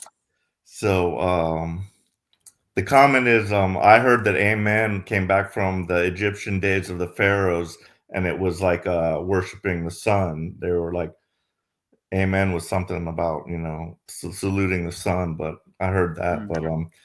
But the question is, okay, so, I do believe like the government and such has been in contact with extraterrestrials, and that we've captured some and we've questioned them, and we have asked them about religion, like what is their religion, blah blah blah, and about God in specific also, like do they believe in God, blah blah blah, and the answer was that they did believe there was God, but they are more like it's a source, and they said that God was non-personal. So that's my question. Do you think God is personal or non-personal? And when I say that, I really don't know, like if there was a God that created this universe, and above that is source, the other, the main God, the prime creator, whatever you want to call it. But so basically that prime creator, I'm just wondering if he's personal. Like would he actually, will you meet him? Like, would he like manifest or, speak to you or whatnot? What do you think about that? Well, that is a deep question. And all my questions with Yeah. God, you know how they start. A God defined as a God can find, So I would say, in my intuition, I find it highly unlikely that God is personal. He has too much on his plate, right? He's not going to say, well, it's 10 a.m. in Thailand. I'm going to go visit Vedagurudev, and God is beyond that. And I don't even think God has a time constraint, or, like he's beyond time, So like for him to be personal with you or anybody, I find that highly unlikely. So I more resonate with what the aliens say, that it's more of an energy, it's more of a frequency, it's more of a vibration, like a source, than it is a personal kind of transmission. It's more of a universal transmission than a personal transmission. My guru used to say, you go to God, God don't come to you, right? So it's almost your job as a yogi or whatever spiritual tradition you believe in to align yourself with God, go to him. He's not going to come to you. You know what I'm saying? So I always tell God, like, God has too much on his plate. Don't come to me. I go to you. You know what I'm saying? So that's kind of how I look at it. Like, our job is a human being having a spiritual experience is to align ourselves with God, not for God to come down to us. My guru always used to say, we bring our energy all the way up to our crown or our eyebrow chakra, so God, we can have tea with God, right? God's not going to, if we're in lower emotions, God, it's, our temple is not clean enough for God to give us an audience, you know? We need to keep our energy high, and if we're lucky, God can meet us on our crown chakra for tea, right? So that's in all Kriya yoga, all the Kriyas we're doing are bringing our energy up, you know, bringing our energy up. So we're aligning ourselves, we're centering ourselves with the God connection, you know. So I would say we go to God, God doesn't come to us. That would be my best intuition, right? So God has way too much, and he's beyond our Maya delusional 3D kind of world, that he's, I find it hard to believe that he's going to be like, 10:30 a.m. in Thailand, I'm going to go meet Vedagurudev. He lives at this address, and, you know, God is beyond all that, right? So I'm not even going to try to make God go through any of that. I'm going to do my best inner work and align myself with God as much as I can. So I go to him. He don't come to me. God is the boss. I'm not God's boss. I go to him. You know what I'm saying? He don't come to me, right? And I don't even want him to come to me. I said, don't worry. I'm going to do my inner work. I'm going to raise my frequency and align myself with you. And I'm going to kind of tune my radio dial into the God frequency with no static, make a clear connection as possible. And I'll come to you. You don't come to me. I mean, you're God. God doesn't work for me. I work for him. So I'm going to him. I'm not even requesting him to come to me. A lot of people, I've probably told this story before. I was at a Kriya yoga initiation, and they asked us, what do you want the most out of Kriya yoga? And it was, everybody said they wanted to see Babaji. And it came to me, and I said, I don't really have any expectations. And people were so surprised. You don't want to see Babaji? No, I don't want to see Babaji. He's busy. You know, he's raising the consciousness with Jesus and all the other ascended masters of the universe. He does not, that's an ego play. Babaji, if you're real, come and see me. No, I'm perfectly fine. Do your work, Babaji. There's people that need your help way more than me. So yeah, I go to Babaji. Babaji don't come to me, or I don't even request him to come to me, right? You know, maybe if I'm in a bad situation and I really need Babaji's help, I will request Babaji's presence, but it's not necessary. Babaji, you're doing a great job. Keep up the good work. You know, if I need to see you, I'll go to you. I don't want you to come here. You got too much on your plate. You're doing all the heavy lifting. Keep up the good work. You know, I celebrate Babaji on Gurupurnima. You're doing the best job out of all of it, right? All the glory to Sadhguru Babaji, you know. So that's what I would say. Yeah. I would say God is beyond a personal level. It's more of a universal cosmic energy that's beyond my comprehension. I would say it's more of an ego play to say God came and visit me in this day and this time, and, you know, don't put that on God's plate. God's got enough work. He has to make sure the sun comes up tomorrow, you know? So I would say go to God. Don't make God come to you. So if you're expecting God to come to you, you might be waiting a long time. It was conveyed to me by higher astrological beings that they're not on the same time constraint as us, right? So for them to come on demand is almost highly unlikely, because what might be 10 years to us might be 10 seconds to them on wherever they're at. Who knows, you know? So I would kind of say the aliens have a good point that it's more of a universal energy, and it's trying to put God in a box with a name or a dogma or a spiritual tradition. I really think he's beyond that, in my opinion. You know, I will say this: the archangels. I asked them a question, and it was about religion, and they basically conveyed short and sweet: we are beyond religion, right? You know, that's not, you know, we don't subscribe to any religion. The universal God consciousness, the oneness, you know, more like that. So yeah, I would say the aliens got a good point. You know, it's a bitter pill to swallow, because you know what you've been taught your whole life. But I like when they say in yoga, Jesus is not a Christian, Buddha is not a Buddhist. So these are things that came afterwards. So that, and you know, maybe that makes sense to me. And, you know, I respect the aliens because, you know, they probably know more than I do. But, you know, somebody did come to you, you know, so God has apparently his emissaries that do interact with us. And like, who gives them their marching orders, and how do they like communicate with God? And like, is there like one, like we were talking about, like, is there a God of this universe like Brahma that created this? God created him, and then he created this universe. So maybe Brahma would in fact be personal, but the source would not be. So I don't know. I'm still a little confused on the topic, if you know what I mean.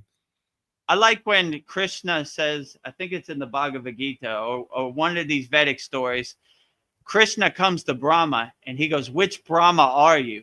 And that's when Brahma realized that he was many forms and many dimensions, right? Like, oh, I thought I was the only Brahma, but there's many millions of Brahmas. There's infinite Brahmas out there, right? Krishna played a joke on him, like, which Brahma are you? I'm the only one. Wrong.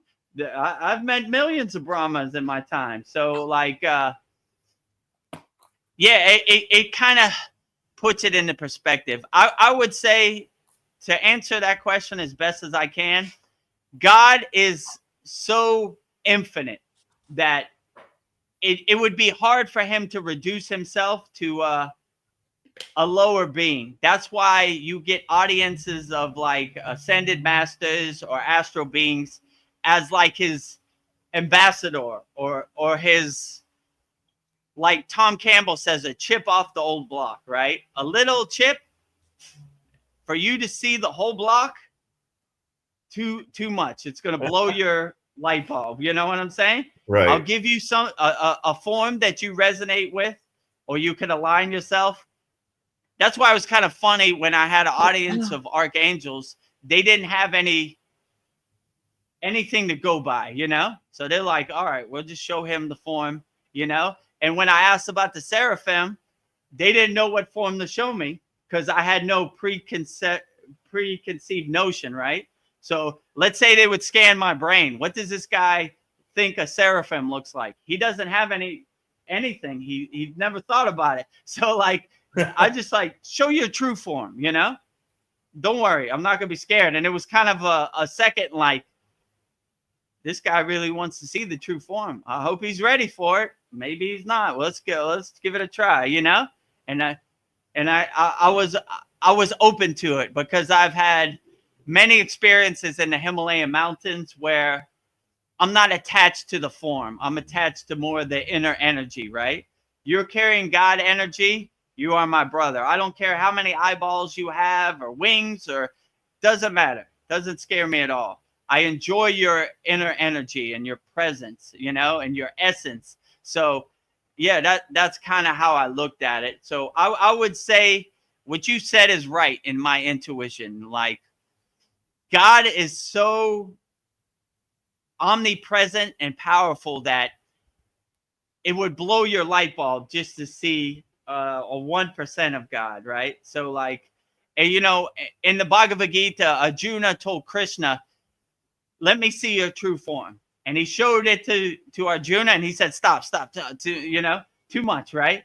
I can't take it, you know? So that's kind of how I look at God. Like, let me send a little bit that this guy could resonate with to give him the message. And in a way, his biological monkey mind can understand, right? Because just enough to guide him on the path, I would say, right?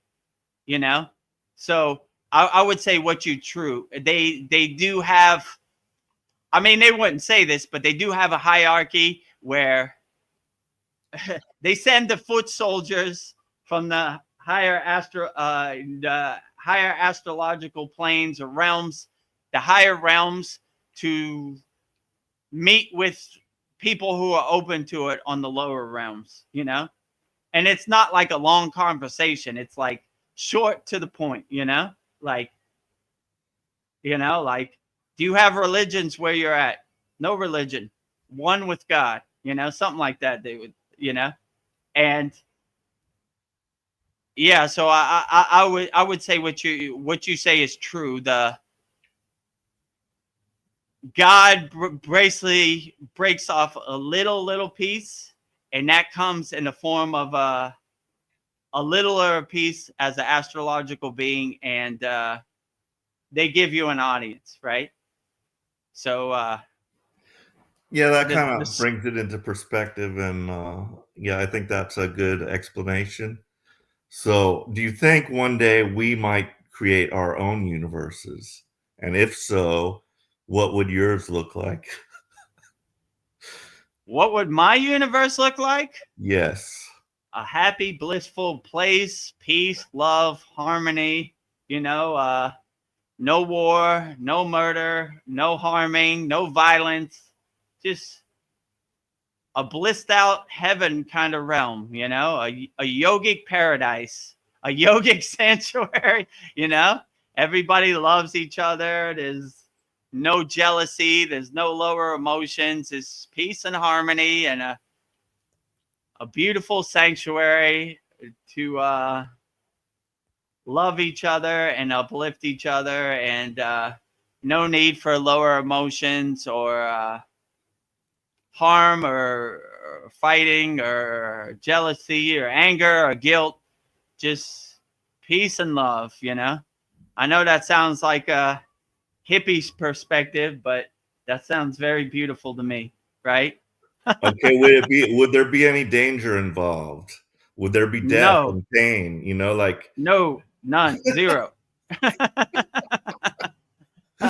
Right? If I could choose and I make my own, I'm the director of my own movie and my own creation, danger, death, murder, war have no place in my happy place, you know, in my beautiful sanctuary.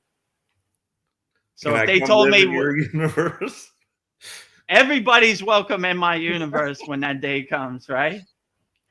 We have a mini universe in our Kriya Yoga Masterclass if you want to join, free for 7 days, right? So yeah, that would be my perspective. It would be Shambhala, right? That would be the closest way I could say it in the 3D physical form, right? So Shambhala. my only problem with your vision is, say I'm playing a video game. I have an avatar in a game, but as it is, I have no skin in the game, so I will just do whatever I want in that game just to see what happens. I might be evil, or I might do whatever. So in that universe that you created, there's just I don't know, it's like there's no skin in the game. There's no threat of me dying. So, I don't know. There's just something in us that I don't know makes us. I don't know. You know what I'm saying? Yeah, I would say in my universe there is no skin in the game. So it's not like this Maya delusional world where you have to evolve your soul or level up your soul. It's just 24 hours a day blissed out yogi. So that would all be deleted also. No soul evolution, not necessary. No skin in the game, not necessary. Peace and love always, right? So that is more for this realm. My realm has none of that, right? So my realm is this Shambhala. It's this blissed out yogis, 24 hours a day, loving each other, helping each other. So there is no need for skin in the game or leveling up or evolving your soul or entropy or any of that stuff. If I could create it how I want, right? Which you can. Yeah. Yeah, you're right. I can. We have an when you excellent think about class in our infinity, school. like we're just going to keep evolving, and maybe that's what this is all about. Well, we're learning how to be gods of our own universes, right now, and who knows? I mean, Yeah. it's infinite That's and eternal. It blows my mind. Like it's just unfathomable. Like that any possible thing could be and is. It's just, and time doesn't really exist. So it's all happening right now. You've already ascended or whatever, somewhere else you're already ascended. And yeah, it's like you said, it's like our little minds just cannot grasp these concepts fully. Yeah, and I like what you said. You be a god of your own universe. That sounds beautiful to me. I'm actually meditate on that and contemplate. That is a profound thought and a profound statement that I need to contemplate on that. Yeah. But yeah, in our school we have a great class. It's called Ananda Bliss Meditation, which is basically going to your happy place. So yeah, if you want some techniques or some visualization, we have it in our school. It's free for 7 days. So yeah, I definitely like that concept, right? Like we're the god of our own universe and we control what we control. And lower emotions and war, death, murder have no place in your happy place, So when you kind of realize that you are the creator of your happy place, you could make it however you want, and don't let somebody else's chaotic minefield become your minefield, So you make your happy place exactly how you want. You want birds, make them however you want. You want flowers, make them however you want. You want bodies of water, lake, ocean, make it however you want, So the problem is a lot of people let other people's visualization or their perception become their perception. When you begin to realize that it is infinite, it is unlimited, and the only thing is holding you back is you're holding yourself back. You're getting in your own way. Then you could really open your mind to infinite possibilities. Most people, let me tell you a story about God. But if you have your own perception and your own connection with God, their stories have no meaning for you, Like that's his story, right? Not my story. I don't need no middleman in between me and God. A direct connection, right? So let me tell you a story about God. No thanks. I have my own visualization and my own perception of what the source or God is. Let me tell you what God's name is. No thanks. I got my own name that I like to call God. It all goes to the same place anyway. So when you kind of make your own movie and you walk your own spiritual path, then no one can tell you what God is, because you know what God is inside you as you. You've tested it, you've observed it, you've experienced it, so you know it, right? So their stories have no meaning. My guru used to say, don't get attached to the stories. These are good stories about the campfire, but they're not going to do your inner work for you, right? It's good to tell around the campfire when you got, when you're telling stories, but it's not going to do your inner work for you. Some of the stories give you some breadcrumbs or some pointers of your true inner potential, but most of them are just good stories.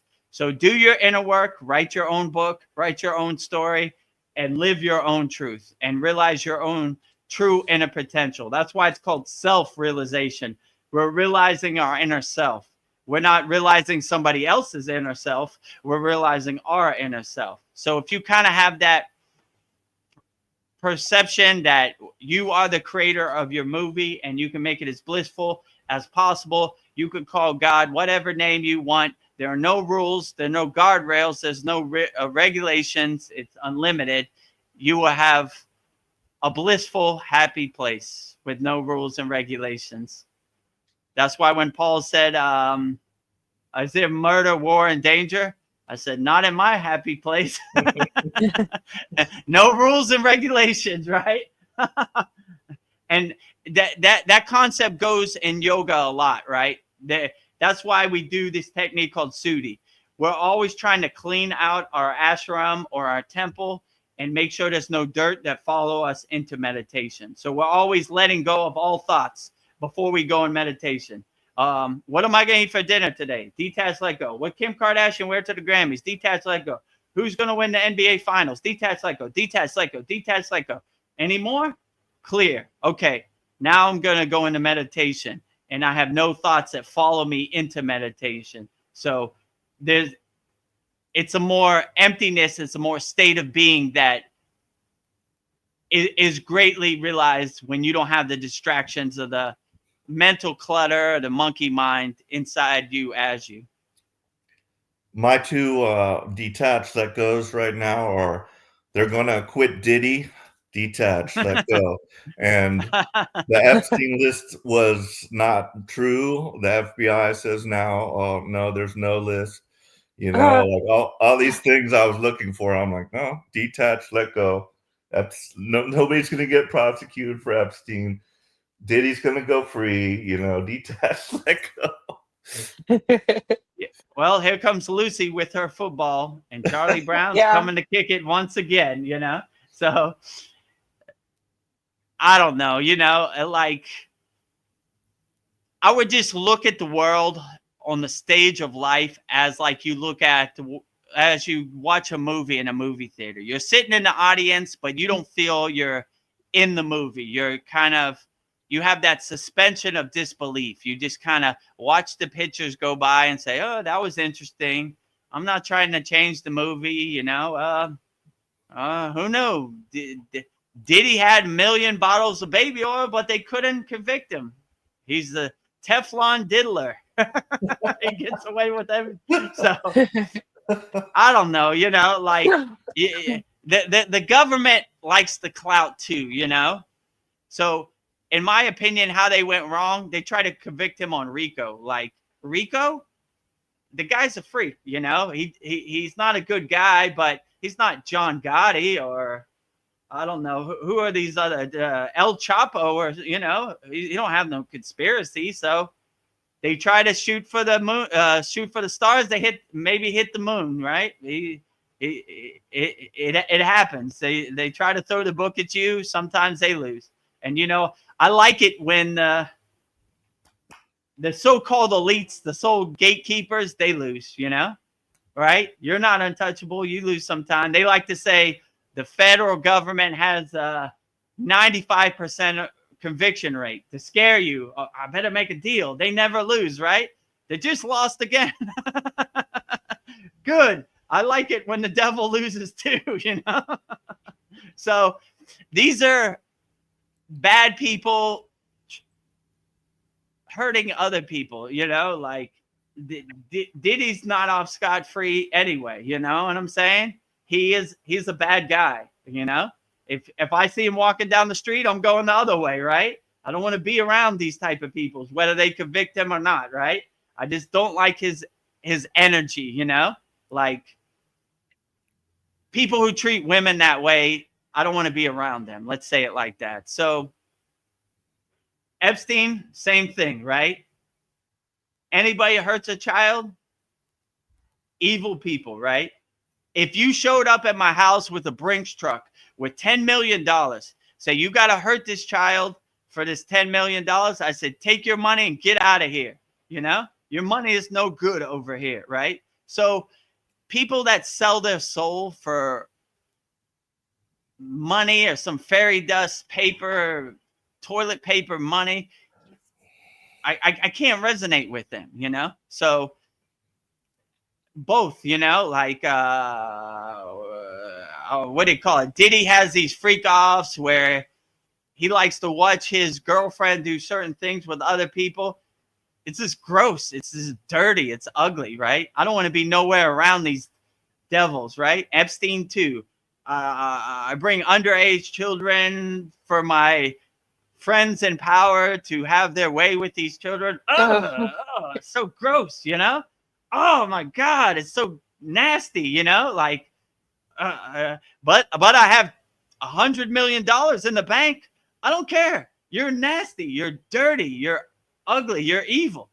Only evil people do that, right? Like, so that's kind of how I look at it. Like, and you know, that's like me trying to call the police on my brother, right? You know, they're all in it together, right? So obviously they're going, you know, they're going to say they're going to get to the bottom of it, but do they really? I don't know, you know? It's Lucy pulling the football, right? Like we're in this inner circle and this elite circle. We don't snitch on each other, right? What happened in the Epstein file? I don't know. He killed himself. Who knew? What about the video camera? Oh, you know, these things happen. I don't know. What can you do? You know? What happened with Diddy? I don't know. He couldn't convict him. You know? He's too slick. He's got too much baby oil on him. I can't catch him. You know? He slips out of my hands, you know? So I don't know. It's like I said, Lucy with the football. Here comes Charlie Brown. Today is my day. I'm gonna kick that football. Whoop! Once again, right? The Epstein files are coming out tomorrow. Oh, nothing to see over here. No, what? He hung himself. No information. Case closed, right? So I don't know. You know. So another thought I had was that evil is like a cancer. You know, cancer just it takes, consumes, grows.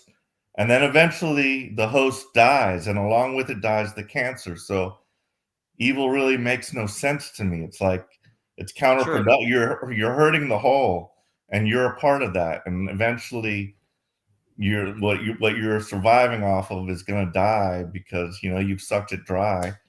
So it's just you know it makes no sense whatsoever. It is like a cancer too, because once you start going down that road, how would I put this? Some people who do crimes think they're going to come out, right? I'm just going to do this last one and I'm going to come out. But it consumes you. You get attached to the fame, the wealth, the power, the girls and whatever, right? So it is a cancer that you can't stop, because once you're in it, you have it, right? And it's almost like you turn into like a zombie, like an evil zombie, and you just gotta hurt people and just do bad things. So yeah, I would definitely say it's like a cancer, and you don't want to go down that road because it's hard to come back from that road, right? Many people haven't made it back. So I would definitely say it is definitely a cancer that consumes you. But if you have the right perspective, like I live in peace and harmony and love. Anytime you see something that's like violence or harm or evil, it's almost dirty to you. It's like, it stinks. Get away, you know? So I have a comment from Zain Ahmed. He says, LOLX, it's true. They are just sucking our louche energy, just a waste of time and energy. Yep, I agree. yeah, well, don't give them no loose, you know. Yeah. Live in peace and harmony and love. They hate love. It tastes bad to them. Evil, harm, violence tastes good to them, you know. Don't give them what they want. Dissolve it as much as they can, right? So make your energy taste bad to people who feed on your energy, right? Let's say it like that. So yeah, don't feed in it.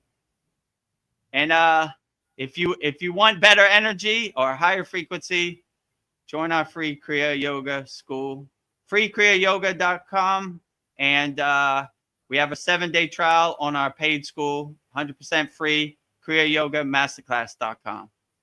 But yeah, I think Zane is a member in our free school, so Oh, thank you for being a member of our free school. yeah, And thank you. if you want to go to the next level and raise your energy, we got millions of techniques in our Kriya Yoga school. And we have live classes where you could interact with me every day. You know, you could ask me whatever you want. If you want to talk about Lush for 2 hours, let's do it, you know? So I make myself readily available to all of our Kriya Yoga School members. And actually, last night we started another class. It's called Soul Coaching Inner Circle, where it's Yeah. not recorded or anything. Me and Veronica were on there last night, and we just talk about whatever. If you're going through something and you need some help, you could always book a call with me, and I'm available 24 hours a day for all of our Kriya Yoga School members. And if you want, what is it? Every Wednesday at 10 a.m. No, 9 a.m. What I did you? forget. Let me look real quick. How did you word I it? think we did last night was the first one for me. So I forgot what the time is. 10 p.m. Eastern Standard Time. Okay, yeah, 10 p.m. Eastern. You sure 10 p.m.? That's Maybe what 10 a.m. That's the text you sent me.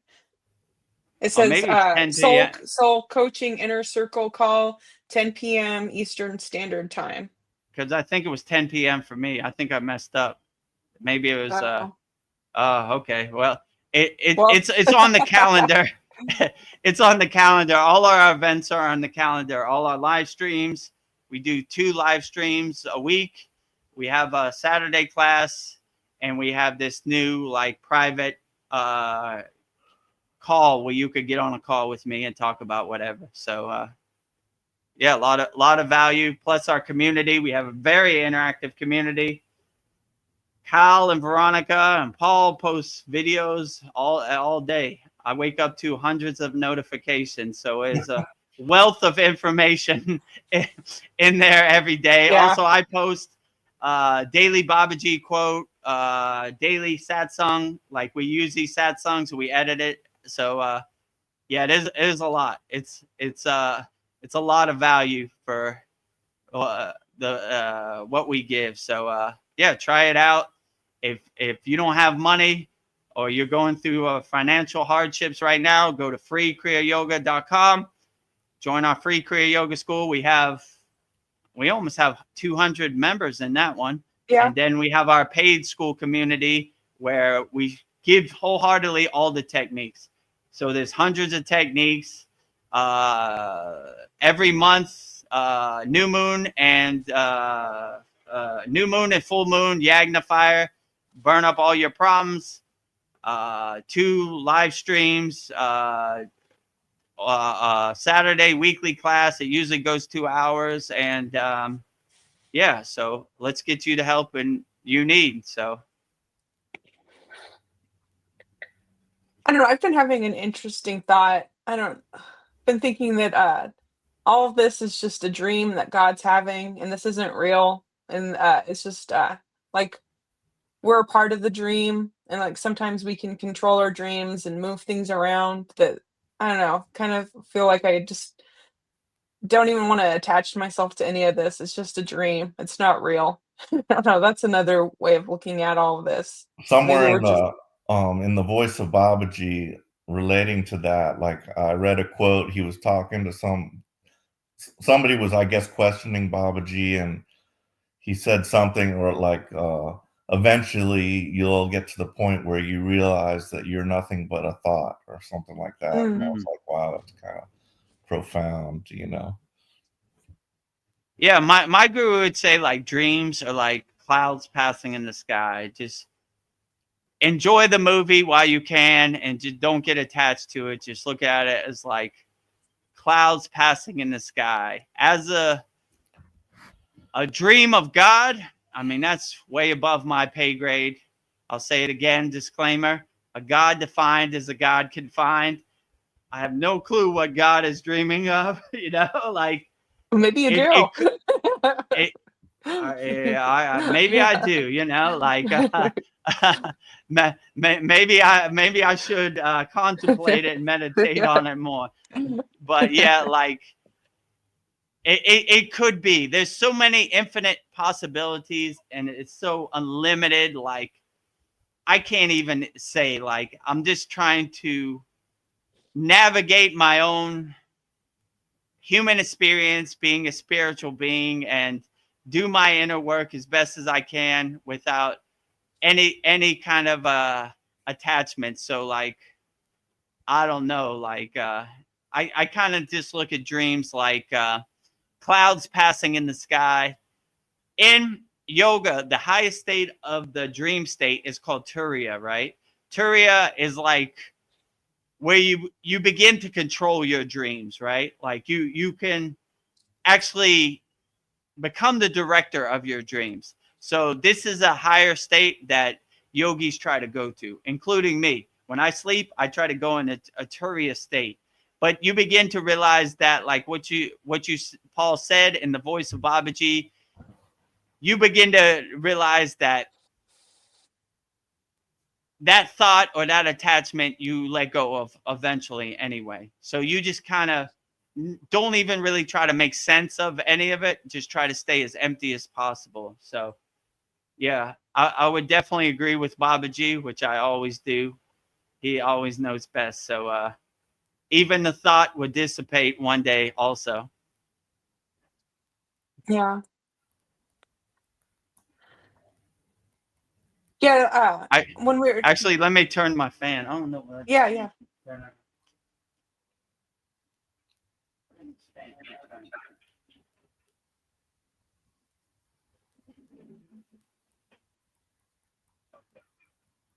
Is that shaking the camera or no, right? It doesn't look like it's shaking. It looks okay. All right. Because when that fan hits the table, then it starts to shake like we Yeah. had before. It looks okay. All right. Keep moving. So this is all live.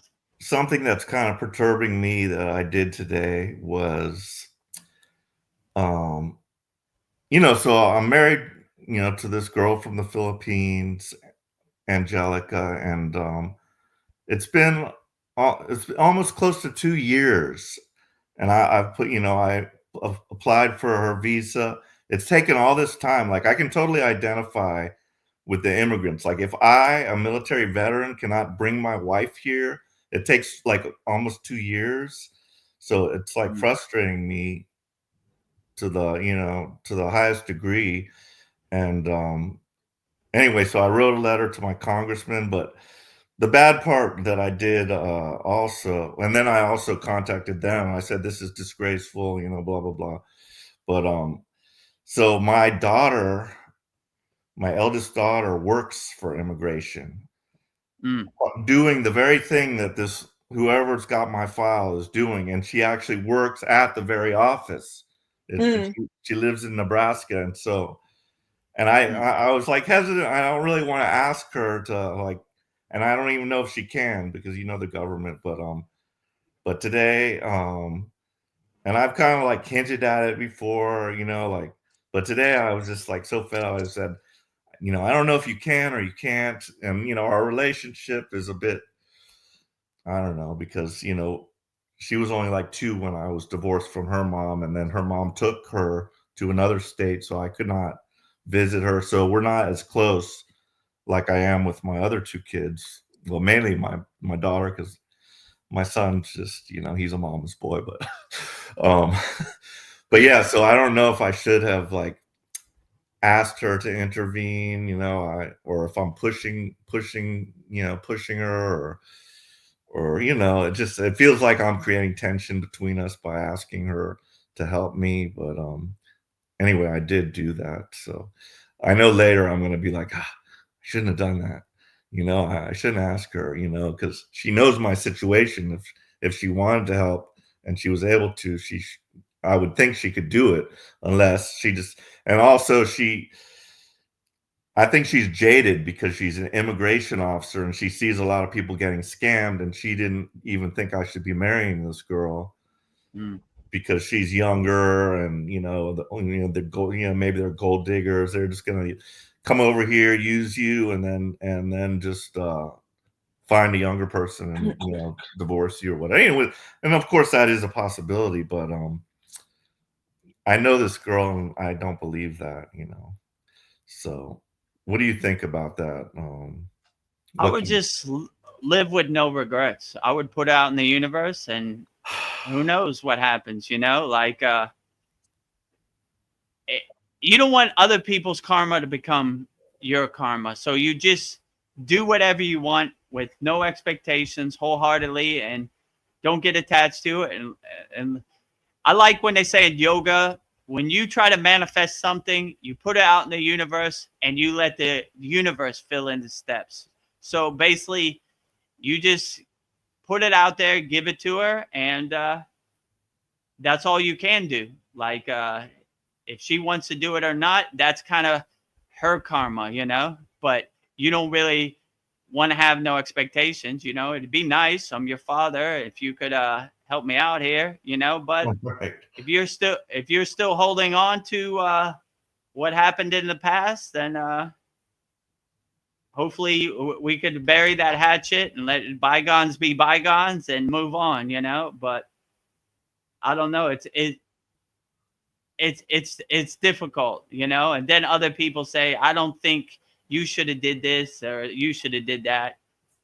But at the end of the day, I'm your father and I'm asking you for some help. Whatever happened in the past, I'm sorry for, but I live in the present moment. And if you could help me out or submit my papers, that'd be greatly appreciated. And maybe we could turn over a new leaf, Here's my number. I'm still your father. Call me anytime, I'll leave it up to you, But if you could help me out, that would be greatly appreciated, That's kind of what I said, in not so many words, but yeah. So we'll see what happens, But yeah, I shouldn't really have any regrets. Yeah. But I just shot out 3 messages to the universe. Get my wife here, please. So hopefully she will do that. Yeah. Burn it in the Yeah, fire but tomorrow too. I understand, like in my case, to bring my Thai partner to America, they want a big stack of papers. They want to see bank accounts. They want to know you're coming back. Like, what do you own? I own a car. Okay, this person's probably going to come back. How long are you going to stay? So I had to show up at the U.S. Embassy with a stack of papers like this big. Like, what do you need all this for? Like, we should want to go to America to visit, but yeah, who knows, Wow. I mean, the visa is probably way more intense, like to actually go and live in America. Whew. And, with, I don't know what they're doing at immigration now that Trump's in office, but yeah, I feel your pain. I know it's a difficult process for sure, right? It's a time-consuming, frustrating, headache process. The U.S. immigration for sure. Absolutely. And they have this mindset like, we're America. Why should we let you in America? Okay, well, I did everything you need. You know, I served in the U.S. military. Can you throw me a bone? You know what I'm saying? You know, like Bone. I, I made the ultimate sacrifice. I served for my country, and you know, should just rubber stamp it. You know, what are these questions? That's my thinking. But yeah, I told Veronica the other day if ifs and buts were candy and nuts, we'd all have a Merry Christmas. So I wish they would work the way they work. They don't, you know? I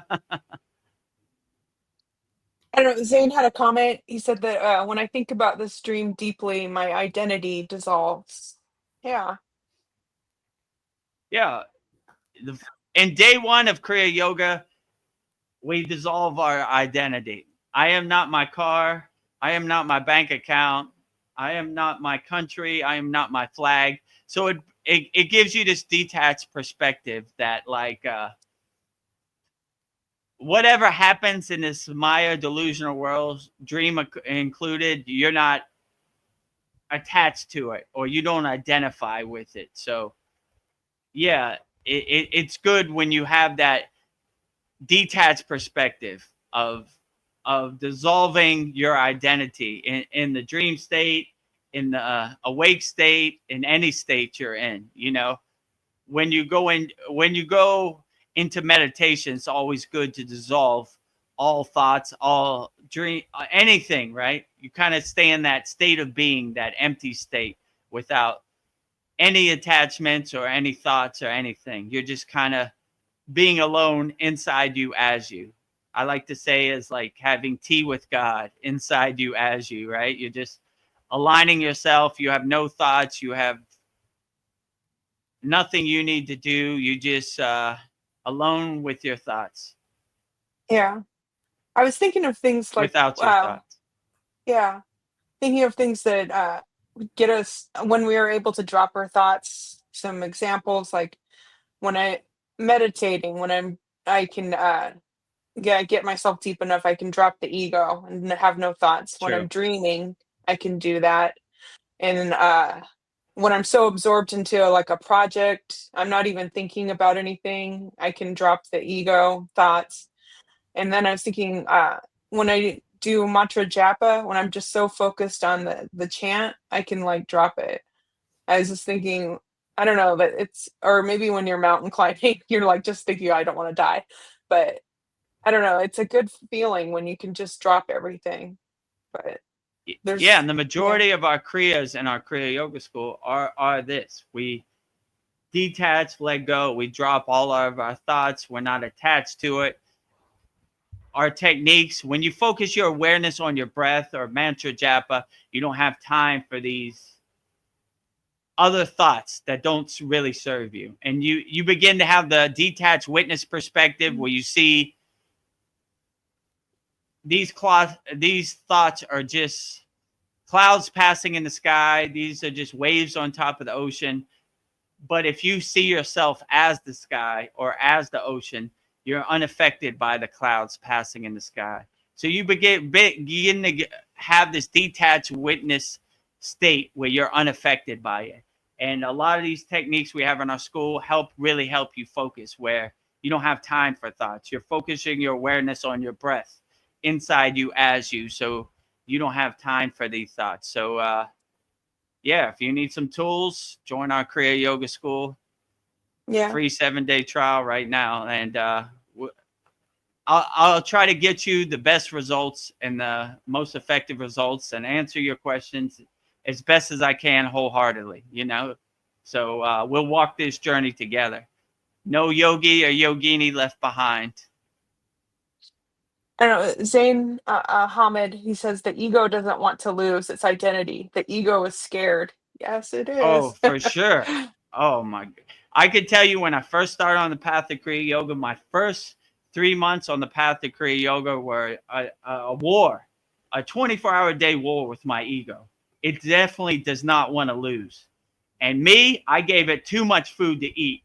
I had a fat ego. It ate cake every night. I had the most impure thoughts and I treated my body like an amusement park. So my ego was so comfortable eating all that ego food I gave it every night. When I got on the path of Kriya Yoga, it hated it and it fighted me all the way, right? I'm starting to get skinny. I'm starting to starve. This guy is detaching from the ego. I cannot have it. I'm going to fight him all the way to the gate. So for 3 months, we had nightly wars, me and my ego. And it definitely does not like to lose. You are absolutely right. Your ego does not want you to practice Kriya Yoga, does not want you to have any spiritual practice, any tools. It wants you to be totally attached to the Maya delusional material world. And so it could eat as much food as possible and get as fat as possible. But once you start practicing Kriya Yoga or any spiritual practice, you start dissolving your ego and you start laughing at your ego like the joke it is, like, oh, this guy, he's talking again. I don't listen to anything he says.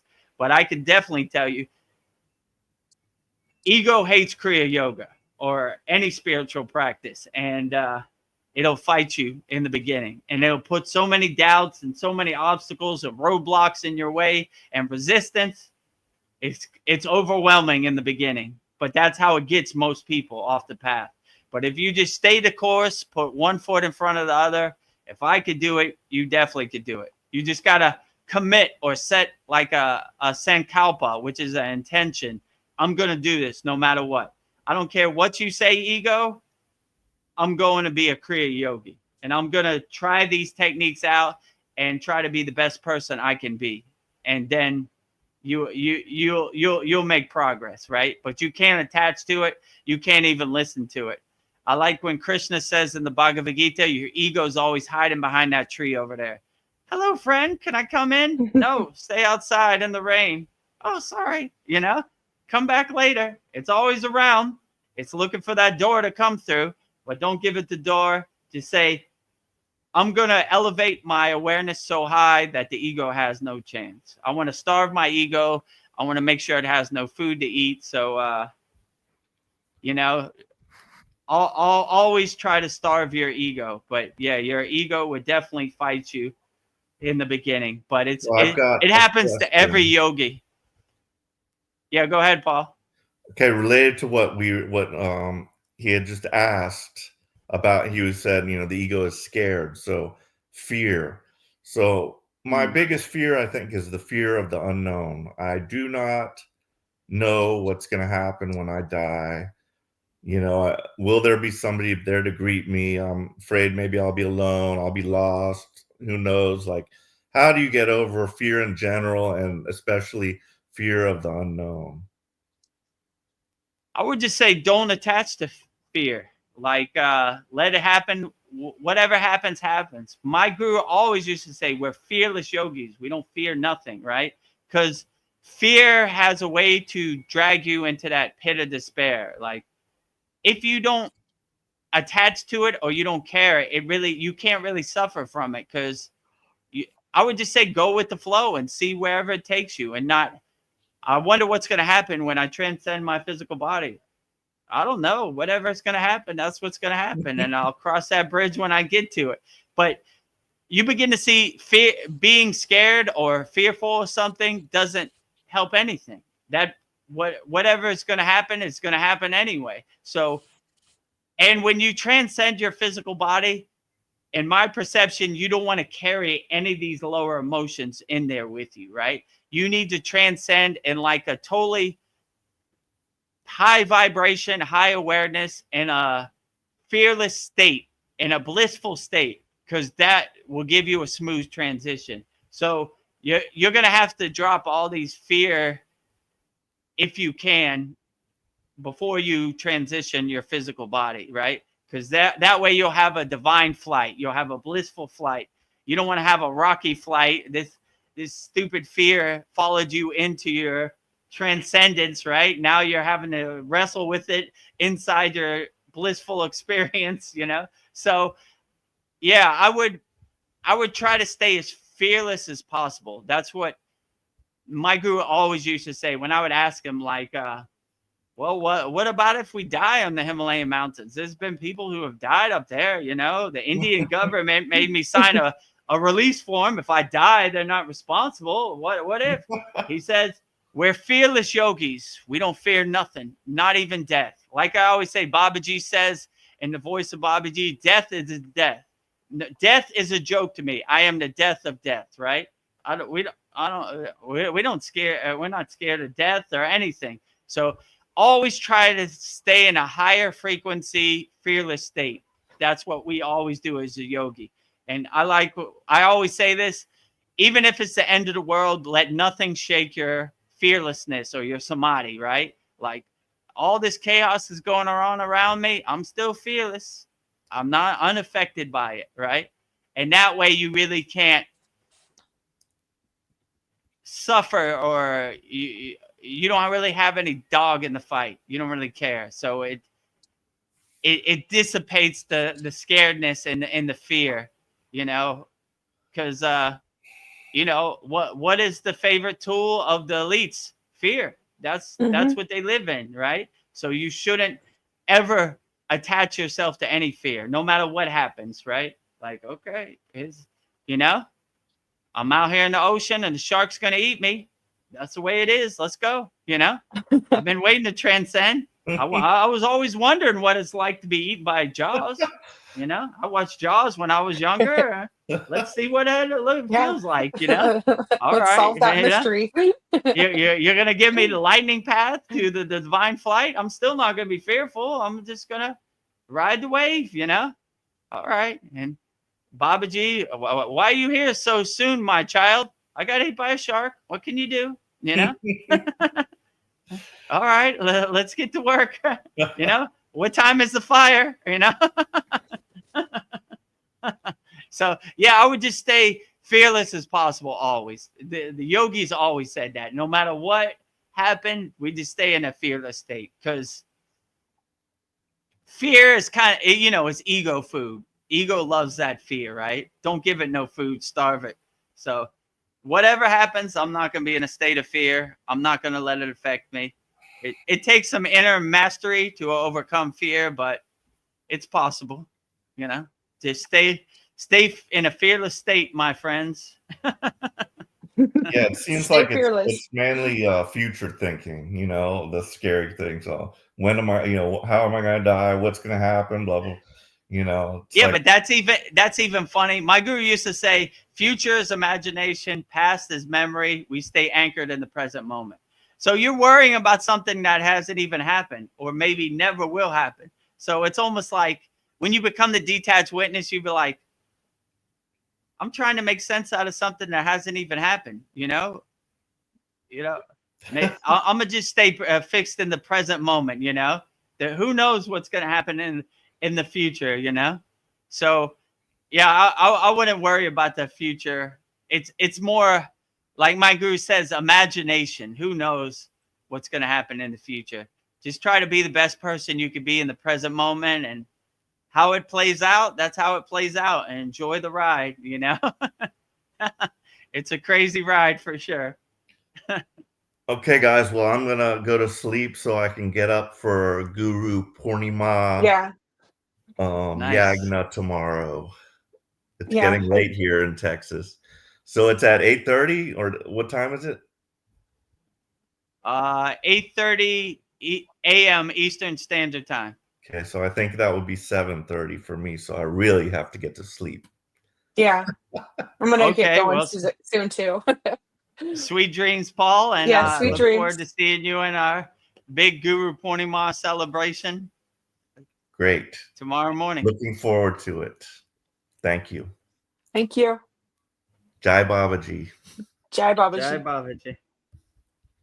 Sweet dreams. Thank you. How long have we been on here now? 2 hours and 33 minutes. I have a Okay. question for you. Okay, yeah. Let me Um, get back in my stance. yeah, if you want to relax. Zane asks, Dear Guru Dev Jai, is it possible to wake up from this dream without suffering?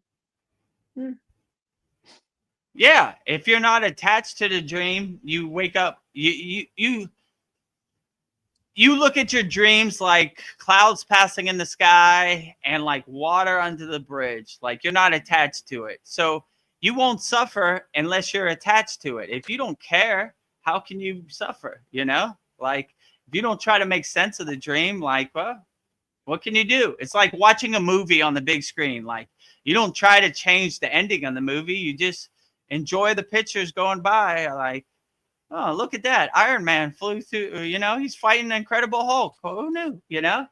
You're not trying to change it. Like you're just witnessing it and then letting it pass, you know? And so you won't suffer only if you attach to the dream will you suffer. So if you don't attach to the dream, it's just clouds passing in the sky, water under the bridge, pictures on the movie screen just going by. You are the detached witness in the audience. You're not attached to the movie or the ending of the movie or trying to make sense of the movie. You're just watching the pictures go by, getting your popcorn, saying, interesting. Look, Yeah. you know, who knew, you know? Like you're not trying to change it or make it different. You're just watching the pictures go by. And if you have this more detached perception, your dreams would dissipate also. It won't have the pull or the effect that it used to. You're like, I don't care, you know? Like when I was in the Himalayan mountains, I saw a lot of mystical things. I just didn't attach to it. I said, interesting. Went back in my tent and went to sleep. So I didn't try to make sense of it. I didn't try to dream about it. I didn't try to do anything. I just said, well, look at that, you know? I got an audience of fairies, or I saw a yogi levitate today. Who knew, you know? But I didn't try to make sense of it. I didn't really even try to talk about it, you know? So same thing with dreams. Just don't try to make sense of it. Just let it pass. Let it pass, you know? It's just clouds passing in the sky, water under the bridge, pictures on the movie screen. I don't know. I saw something on the internet that is just really bothered me. It was just backwards thinking. I don't know. It was these Indian guys saying that women can't chant Om Namah Shivaya because it's too much male energy for them. And I say Om Namah Shivaya all the time, and I can handle it. And then I was thinking all these female Indian deities, they're very powerful. So I just feel like that culture, some of that culture is trying to like hold women down. But they do say a lot of that. They were like, women cannot climb the Himalayan mountains. So they had like a restriction where women, but they don't listen to the Indian government. They climb anyway. So don't let anybody else's perception become your perception, or don't let their story become your story.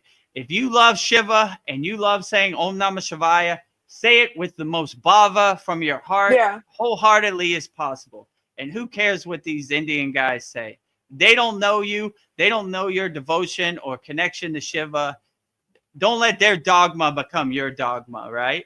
Their rules and their regulations, their gatekeeping and their guardrails. Like Shiva is for everybody, women and men. Who cares what you say? Who are you? You know, the God police, right? God daddy, right? You know, God daddy. Veronica in Sacramento, California is saying Om Namah Shivaya. We got to get we got to all cars to our house, right? Right. The God police, right? Don't let no one police your connection to God, right? Whatever anybody else says about God, yeah, sure. You know, look at it like a ghost story. Like, yeah, sure, right? I say Om Namah Shivaya 24 hours a day. Who are you to tell me otherwise? It makes me feel good. I don't want you to be a middleman between my connection to Shiva, right? And you begin to see like all these people who are talking about God and what you should and shouldn't do are spiritually bankrupt anyway, right? Yeah. They're just part-time suckers, you know? They just go to church, go to temple once a week. Who are you to tell me, right? What I can and can't do. I'm a free bird. I will chant Om Namah Shivaya as loud as I can with its most reverence and bhava as I can. And whatever your ghost story or your rules or regulations have no meaning to me. I am the king of my castle. I'm a free bird. I do whatever I want. And I don't want your dogma to become my dogma. I saw a bumper sticker one time. It was funny. It said, "My karma drove over your dogma," right? Which is basically means like your dogma has no meaning over here, right? I don't want your religion to become my religion or your story to become my story. So I'm going to do whatever I want. I'm sure there are probably yogis out there that watch our videos or our live stream and they get a bitter taste in their mouth. Oh, this Vedagurudev, he don't know what he's Yes. talking about. He's not authentic. Blah, blah, blah, blah, blah, blah, blah, blah, blah. On and on and on, right? I don't care. I want to help as many people as possible. I don't want their rules to become my rules, right? I'll do whatever I please. I'm a free bird, So, and another video I wanted to play. We have a video about my guru, actually. So we'll play that now. So anybody that doesn't think I'm authentic, I'm a real Himalayan yogi, or I'm not true or real, or I'm not real on the path, we'll just play this video about my guru and my spiritual path, or my parampara and my lineage. And it explains it. And you'll see the videos in the Himalayan mountains and everything. Yeah. This is perfect for Gurupurnima. Let's see. Right here. Welcome. My name is Vedagurudev, and I am honored to be your teacher in this transformative practice of Kriya Yoga. I am an award-winning Himalayan yogi, holding the highest certification in Kriya Yoga instruction, recognized by India's most respected yoga acharyas. Since 2018, I have been teaching this profound spiritual science of Kriya Yoga to students all around the world, helping them unlock their inner potential, aligning with the divine. Who is Vedagurudev's guru? My revered guru is Swami Vedananda Saraswati. He is one of India's most respected yogis, swamis, and spiritual teachers. His ashram is located in Dabbling in the state of Uttarakhand, India, nestled amidst the serene Himalayan mountains, near the sacred Babaji's cave. Swami Vedananda is not only a master of yoga, but also the author of several renowned books on the subject, sharing timeless wisdom with seekers worldwide. His teachings have profoundly shaped my spiritual journey and deepened my understanding of Kriya Yoga. What is Vedagurudev's lineage, parampara? My practice and teachings are rooted in an unbroken lineage of parampara, which signifies the uninterrupted transmission of Kriya Yoga knowledge, techniques, and values from one generation to the next. This Siddha tradition, known as Siddhanta, ensures the teachings remain pure and potent while adapting to the needs of the times. It is through this lineage that I not only learned the sacred techniques of Kriya Yoga, but I also absorbed the wisdom, energy, and the transformative power of the tradition directly from my beloved Sadguru Deva, Maha Avatar Babaji Nagaraj, the immortal fountainhead of Kriya Yoga. Why the name Vedagurudev? The spiritual name Vedagurudev was given to me by my guru as a part of sacred initiation called Name Diksha during a profound experience in the Himalayan caves near Satupan Tau Lake in Badrinath, India. What is Name Diksha? Name Diksha is a sacred initiation where my guru bestowed a spiritual name upon me, Vedagurudev. My name symbolizes a new spiritual identity, marking the commitment to the spiritual path, my alignment with higher truths. My guru intuitively chose the name Vedagurudev based on my energy, potential, and inner nature. Yeah, so there you have it. That's my guru. So anybody who wants to know who my guru is named Swami Vedananda Saraswati. His ashram is in Dabbling in India in the Himalayan mountains. It's basically 10 kilometers away from Babaji's cave, which is also in Dabbling. So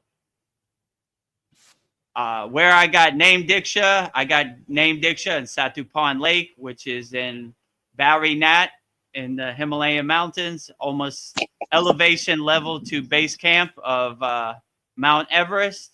It's on the border of Nepal and India.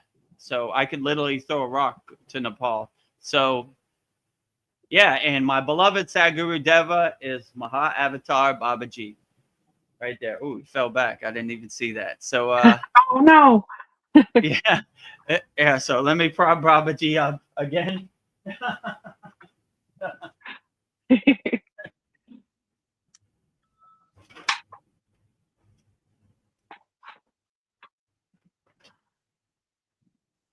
right. There you go. Okay. So yeah. And our lineage, our parampara is called Siddhanta, which comes from the Sita tradition, right? Sita means perfected ones, the highly evolved, perfected light beings. You know, Agastya, Bhoganantar, Patanjali, on and on and on. You know, so Dan Van Tree. So we come from a rich spiritual lineage. It's called Parampara, that, as my guru would say, goes back to Adi Yogi, which is Lord Shiva himself, the very first yogi who developed the teachings of yoga. And Sita Agastya was one of the 7 rishis, so he got direct transmission directly from Lord Shiva himself. So this video is also in our free school and our paid school. So if you don't have a guru and you want a guru, it'd be my true blessing and my pleasure to be your guru.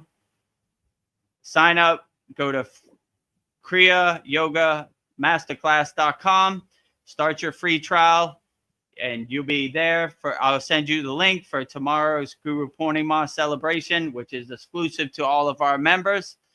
And it would be my pleasure to be your guru, same like I'm the guru to all of our students in our Kriya Yoga Masterclass. And I will guide you as best as I can on the path of Kriya Yoga and try to give you as much energy transmission and guide you the best I can so you get the most benefits and results and effects from practicing Kriya Yoga. So if you sign up right now, our free 7-day trial, kriyayogamasterclass.com, I will commit to you. It'll be my promise to walk this Kriya Yoga path to you. So if you commit to me, I'll commit to you. Bare minimum, give me 3 months and we'll do the inner work, and I'll give you as many Kriyas as possible. I'll initiate you into the practice of Kriya Yoga. I'll be your guru. I'll give you everything you need. Just all you have to do is go to kriyayogamasterclass.com, click the red button, start your free 7-day trial here, and we will start work immediately. Like I said before, the best time to plant a tree was 10 years ago. The second best time to plant a tree is today. So let's get started today.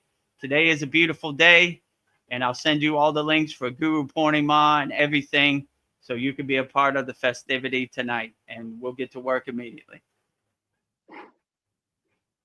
And speaking of Adi Yogi, after I saw that video with those Indian guys saying women can't chant Om Namah Shivaya, I watched a video Kyle posted, and it was like a walking meditation. You chant Om Namah Shivaya as you're walking. Yeah. It's like each foot, like Nama and then Shavaya. I don't know. And it's almost like once you get into it, Shiva is walking with you.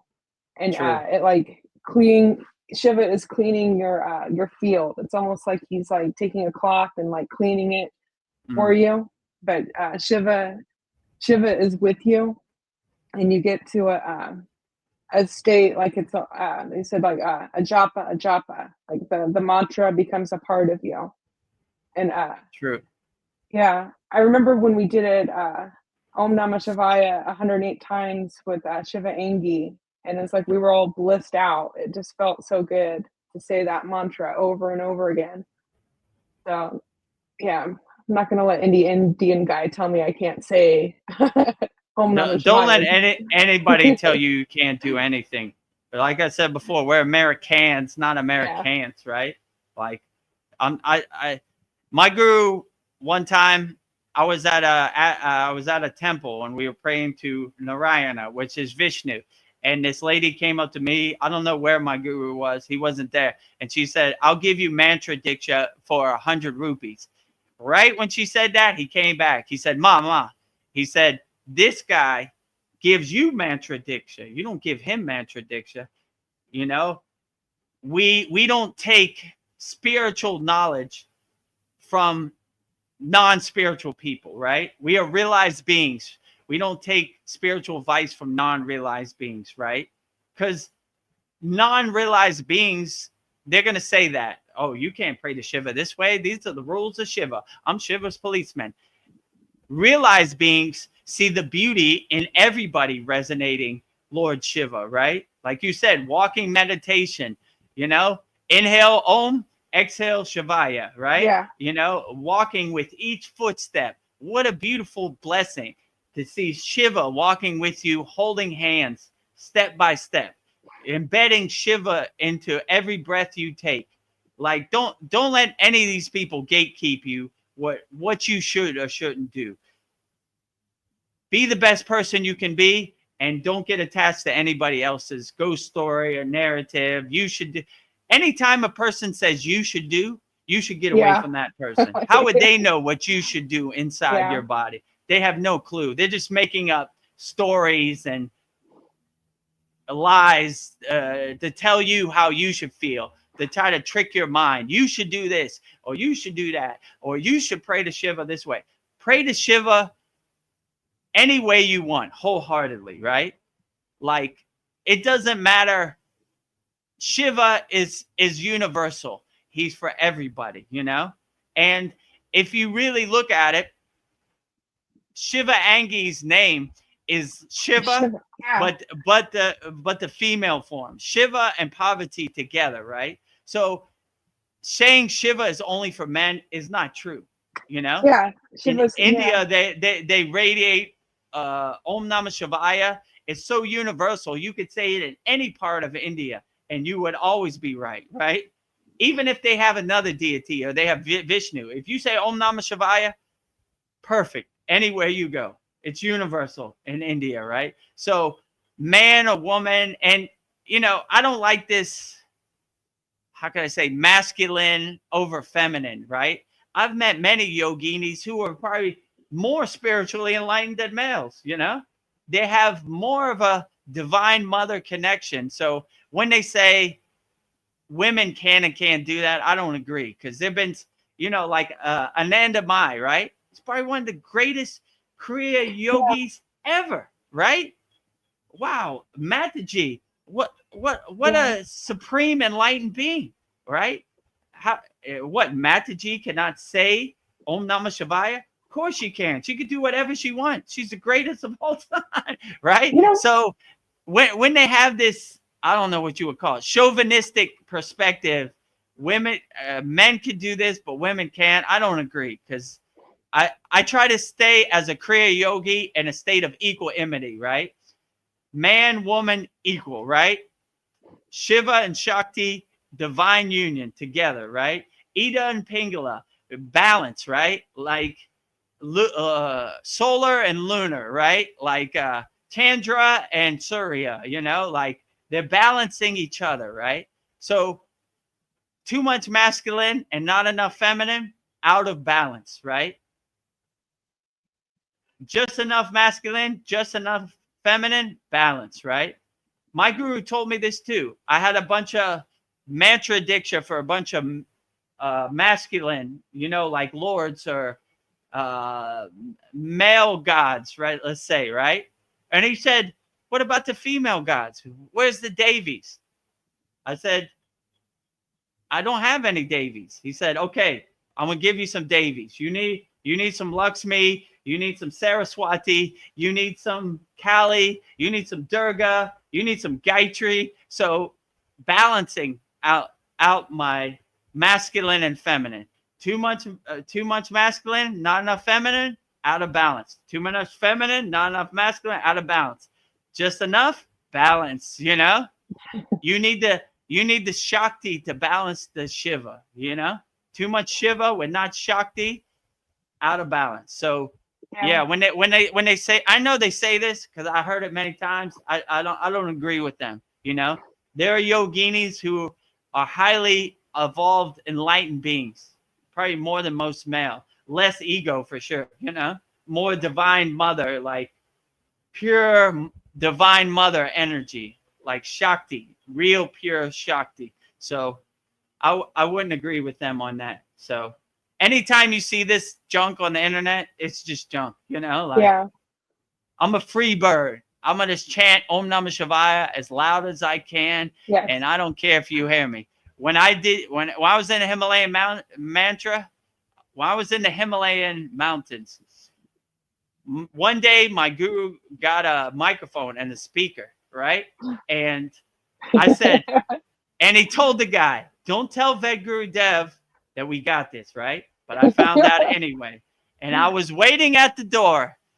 It is now time. Om Namah Shivaya. Om Namah Shivaya. It echoed through like the whole village, everywhere. They could hear it villages away, right? And they were like, you're going to wake people up. I want everybody to know the glory of Lord Shiva, right? So I'm blowing the conch. I'm ringing the bell. I'm doing everything I can, right? So any of these people say, wait a minute. You're not qualified. Where's your certificate to say Om Namah Shivaya? Get out of here, you know? No certificate. I'm a free bird. I go where I want to go. I do what I want to do. So I don't want your rules to become my rules. So whatever your rules and regulations, keep that over there. I want no part of it, right? You know?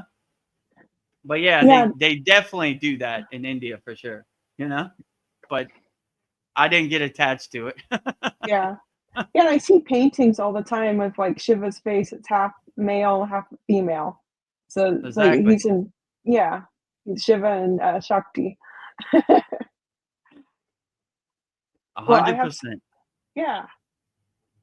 You got to have balance. I have some comments from Zane, going back to what he was saying. It says, no, I mean, if someone is born blessed already, can he or she wake up in his dream or suffering is needed to shake him? If you're born enlightened, you probably have already transcended these dreams. Like I said, you kind of look at the world like a detached witness. You're not affected by any dreams. You're already self-realized out the womb. And what is a true blessing more than that? If you're born that way, right? That is like the highest yogic blessing. They say if you're born realized, or you're born self-realized, or God realized, you look at this whole world as a joke, you know, like I don't attach to dreams. I don't attach to this Maya delusional world, you know. I'm a blissed out yogi straight from birth. What a true blessing that is, you know. Most of us got to take the hard road and the bumps and the aggravation and the frustration of this 3D Maya delusional world. Being born realized, that is the highest blessing, you know. Yeah. If I come back, I want to be born self-realized and God realized. You know how much hard inner work this took to get this far? Yeah. Imagine just coming out the womb in a blissed out yogic state. Wow. That sounds like a true blessing to me. And if I make a soul contract, I'm writing that in my soul contract. Yeah, I am thinking about my soul contract. It's like I want to be born into a yogic family. I want to be self-realized. True. God realized, you know, yes. higher consciousness, inner self, in a 24-hour day state of samadhi, you know?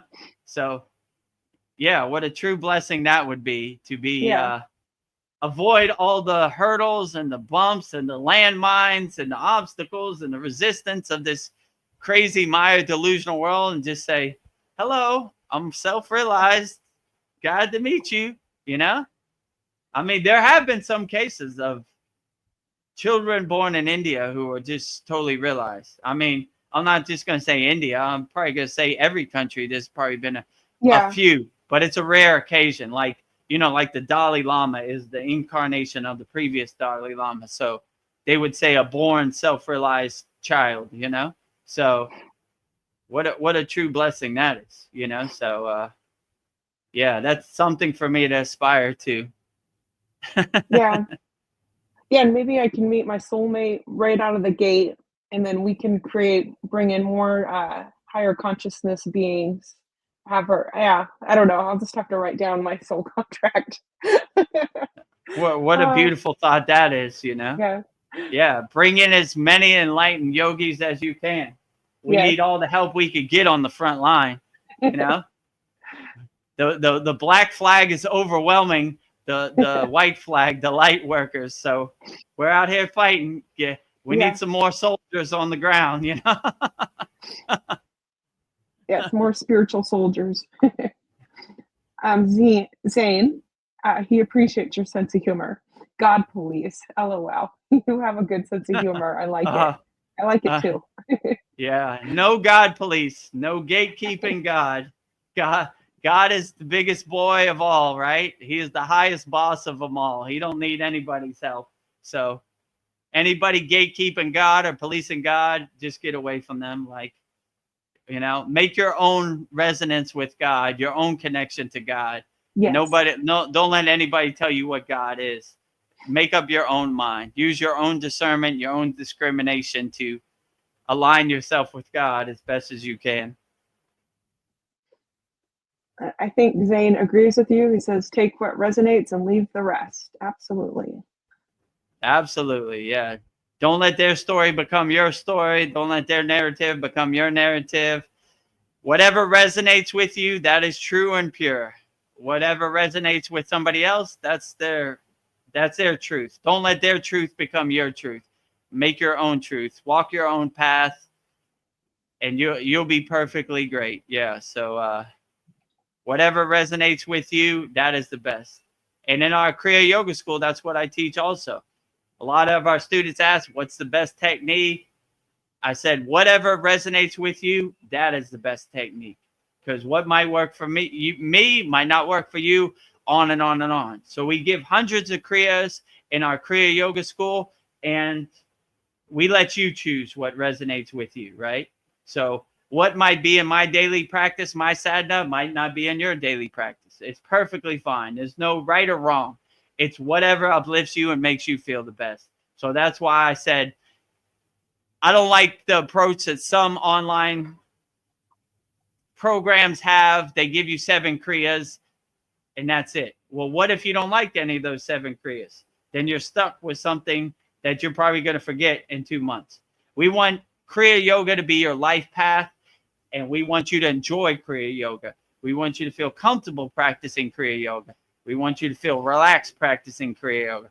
That's why we give as many Kriyas as possible. So there's something for everybody, whether you're male or female, whatever your age, whatever your country, whatever your language, we have something for you.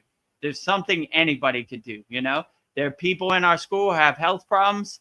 They still get major benefits from, if you can't do the asanas, you can still do your inner work, which is, my opinion, more important. But, you know, they're all important. So there's something that everybody could do, and it'll definitely uplift you and make you feel better. So I would just say, like I always say in all of our classes, do what resonates with you, right? If you feel a Kriya and it makes you feel uncomfortable, just go to the next one, you know? But there's going to be something that you're going to be able to put in your pocket. You're going to be able to integrate in your life, probably multiple things, right? Like, you know, all of our students probably have multiple Kriyas they integrate in their daily life. Yeah. And your whole life starts to become a Kriya Yoga meditation, a mindful meditation. So we have so much value in there, but don't believe me. All you got to do is go to kriyayogamasterclass.com, click on the red button, start your free 7-day trial, and you'll be all set up and ready to go for our Gurupurnima celebration in a couple hours, and everything would be outstanding. I hope to see you inside of our Gurupurnima celebration. And whatever you're going through in the present moment, give it to me. I'll burn it up in the holy Yagna fire, you know? So you can watch it go bye-bye. Bye-bye. Bye-bye. Namaste. Bye. Bye, Felicia. Yeah. Okay. Namaste, Vladimir. Glad to see you again. Vladimir Namaste, says, Vladimir. yes. Yeah, go ahead. Vladimir says, God realization is not a joke. There will be no others on a very deep level. Yeah, God realization isn't a joke. It's they would say in yoga, serious business, but it's good. my guru used to say, when you're practicing your kriyas or you're aligning yourself with God, it should be comfortable and relaxed and anchored. It shouldn't be like so strenuous and serious, right? Like, you know, it should be a blissful, uplifting experience. It shouldn't be like, I take this too serious, right? He always used to say to me, Vedagurudev, too serious, right? So if you're like, God realization, you're missing the point. It should be a blissful experience. It should be an uplifting experience, right? And it should be a happy experience for you, right? And this should be your own personalized individual experience. No one should tell you what it should or shouldn't be, you know? So you cultivate your own God realization. So you tell me if it's serious or not. But in my personal experience, I like to have a blissful, enjoying, happy experience aligning with God. That's where I get the most profound dynamic benefits from aligning myself with God. Well, we don't have any more comments. So if anybody has any comment, put it in the YouTube chat. Yes. Feel free to comment, ask questions. I don't know what. I don't know. I always hear this phrase, time heals all wounds, but I don't think it does. I think our wounds, we just bury them. So I don't think time heals all wounds. I feel like it's always there. And then something will happen and we get triggered and it comes up. Yeah, but the more inner work you do, the less you're attached to your wounds, right? You see, they don't define you. It's just like a page in your book that happened and it was an experience. You let it go, you overcome it, because you don't want these wounds. You realize these wounds don't define your soul. It's just something that all yogis go through or yoginis go through. Like, no yogi, except for what Zane said, a born spiritualized, realized person, we all go through obstacles, resistance, blockages, frustration. It's part of living in the Maya delusional world. So, but the way yogis overcome it, we don't attach to it. We just kind of look at it, like I said, clouds passing in the sky, water under the bridge. Okay, that was pretty funny. You know, I like when Patanjali says in the Yoga Sutras, the line to God is not a straight line. It's a zigzag, right? So all yogis fall off the path. Only thing they do different, they get up and dust themselves off, you know, keep walking. All right, that happened. I'm not going to attach to it. I'm not going to let that wound or that trauma define me. I'm going to just overcome it. All right, whatever. Yeah. Things happen or whatever. Moving on. I'm not even going to think about it 5 seconds later. Whatever, you know, happens. You know, what attaching to it, anything, how would that serve you? It's just trash you really need to take out to the curb, or, you know, you just need to let go, like burn up in the fire. Yeah. So if you want to burn your trash up in the fire, send it all to me, you know. Veronica sent me a long list of stuff, so I'm burning all tonight. Lots of details. So yeah, so just don't get attached to you begin to see the distance between you and a wound or a trauma, that it doesn't serve you. Like, all right, so what? I ate a cheeseburger 10 years ago. How does that serve me in the present moment today? It doesn't. So water under the bridge, you know, clouds passing in the sky. Let it pass, you know, whatever. I'm not even going to think about this in a couple, you know, tomorrow or in 5 minutes. Let it all pass. So yeah, whatever wounds you have, just no need to hold on to it. Travel light, my friend. Throw all that baggage away. You know, like, it just doesn't serve you in the present moment. It's water under the bridge. So you need to take that rock and throw it off your back and just no longer serve me. Why am I carrying this wound? Why am I carrying this trauma? I don't need it no more. You know. Travel Yeah. light, my friend. Detach. Be like the yogi in the Himalayan mountains. Only the clothes on your back. No baggage. Yeah, I found like forgiveness is like really healing and powerful. It's not to like let the other person off the hook. It's more like to reclaim my life. I was just like, True. I forgive you. I'm letting this go. I'm reclaiming my life. Yeah, definitely. When you forgive somebody, you're helping yourself more than you're helping the other person. You know, you're giving your soul a chance to heal, right? Like, I don't want to attack my soul with this. I don't want to hold this no more. I want to let it go. Let my soul shine. Let my soul heal. I don't need this, right? So I don't want to hold this trash, or I don't want to hold this junk or this rock no more. I want to let it go. Whatever you did, no harm, no foul. Fine, whatever, right?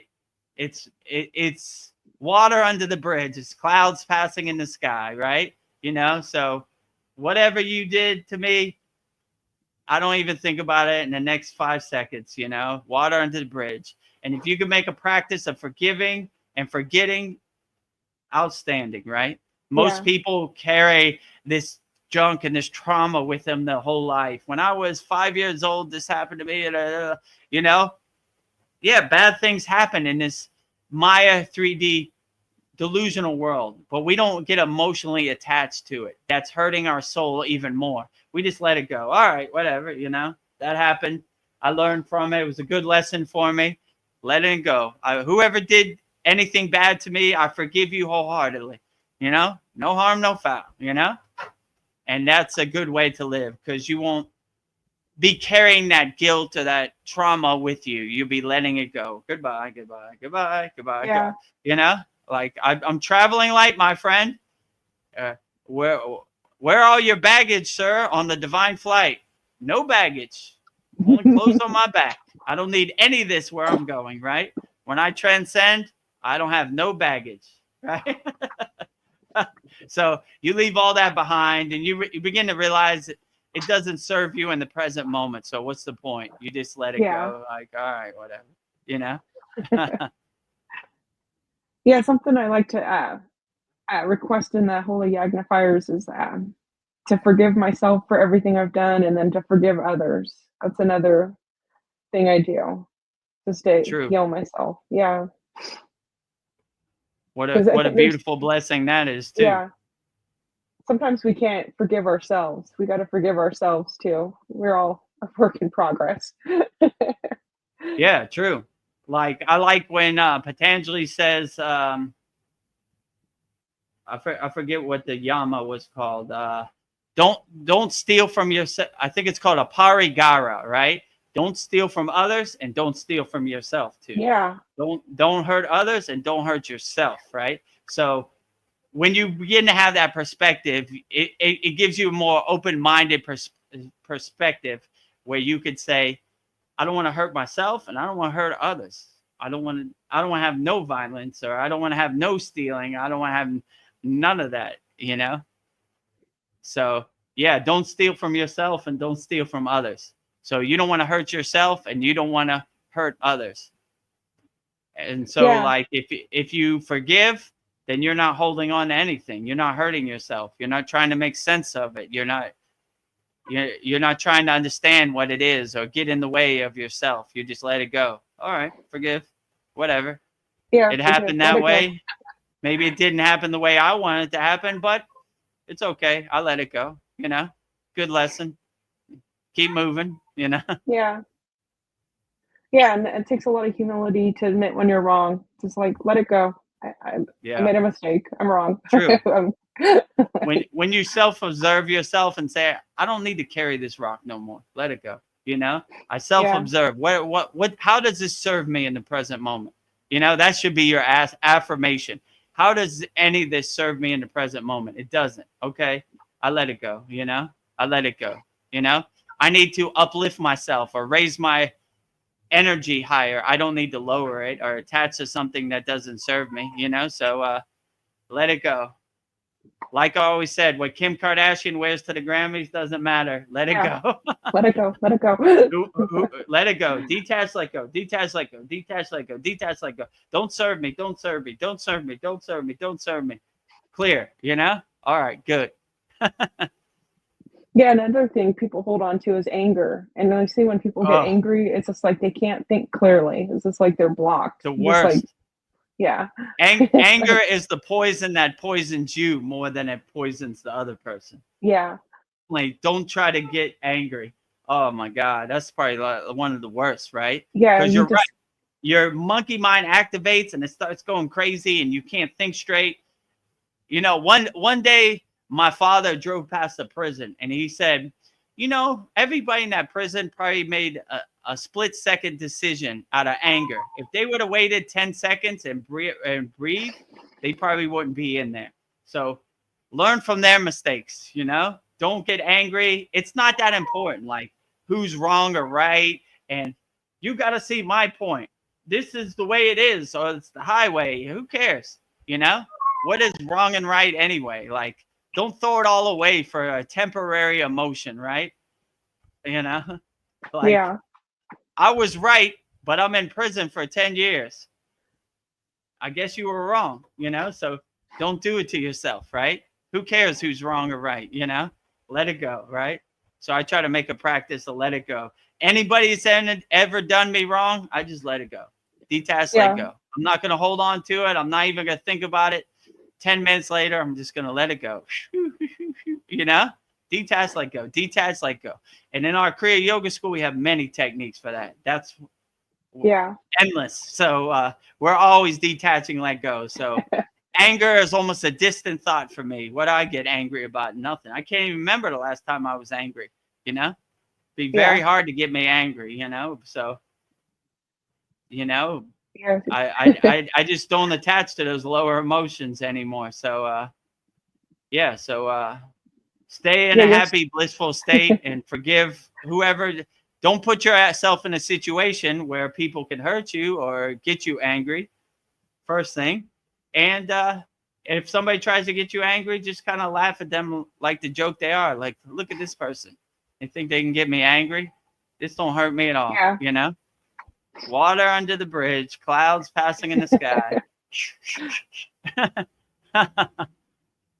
Yeah, and that's what they want to do is try to get, push your buttons, get a reaction out of you. Like, nope, Oh not yeah, today. they're a master of emotional reactions, right? But if you don't give them what they want, they have no power, right? If you laugh at them like the joke they are, you see they don't have no power over you, right? Like, I'm gonna ask Vedagurudev what he thinks about Donald Trump. He's gonna get mad, and I got him. You know, what do you think about Donald Trump? Nothing. Hey, you know, the wind goes out their sail, right? You know, I don't know. Donald Trump's not in my family. He don't pay my rent. You know, I care what he does. I'm trying to do my inner work. I have no control over what he does. He got me, you know? You know, he's not going to fight with me. I'm not going to fight with you, you know?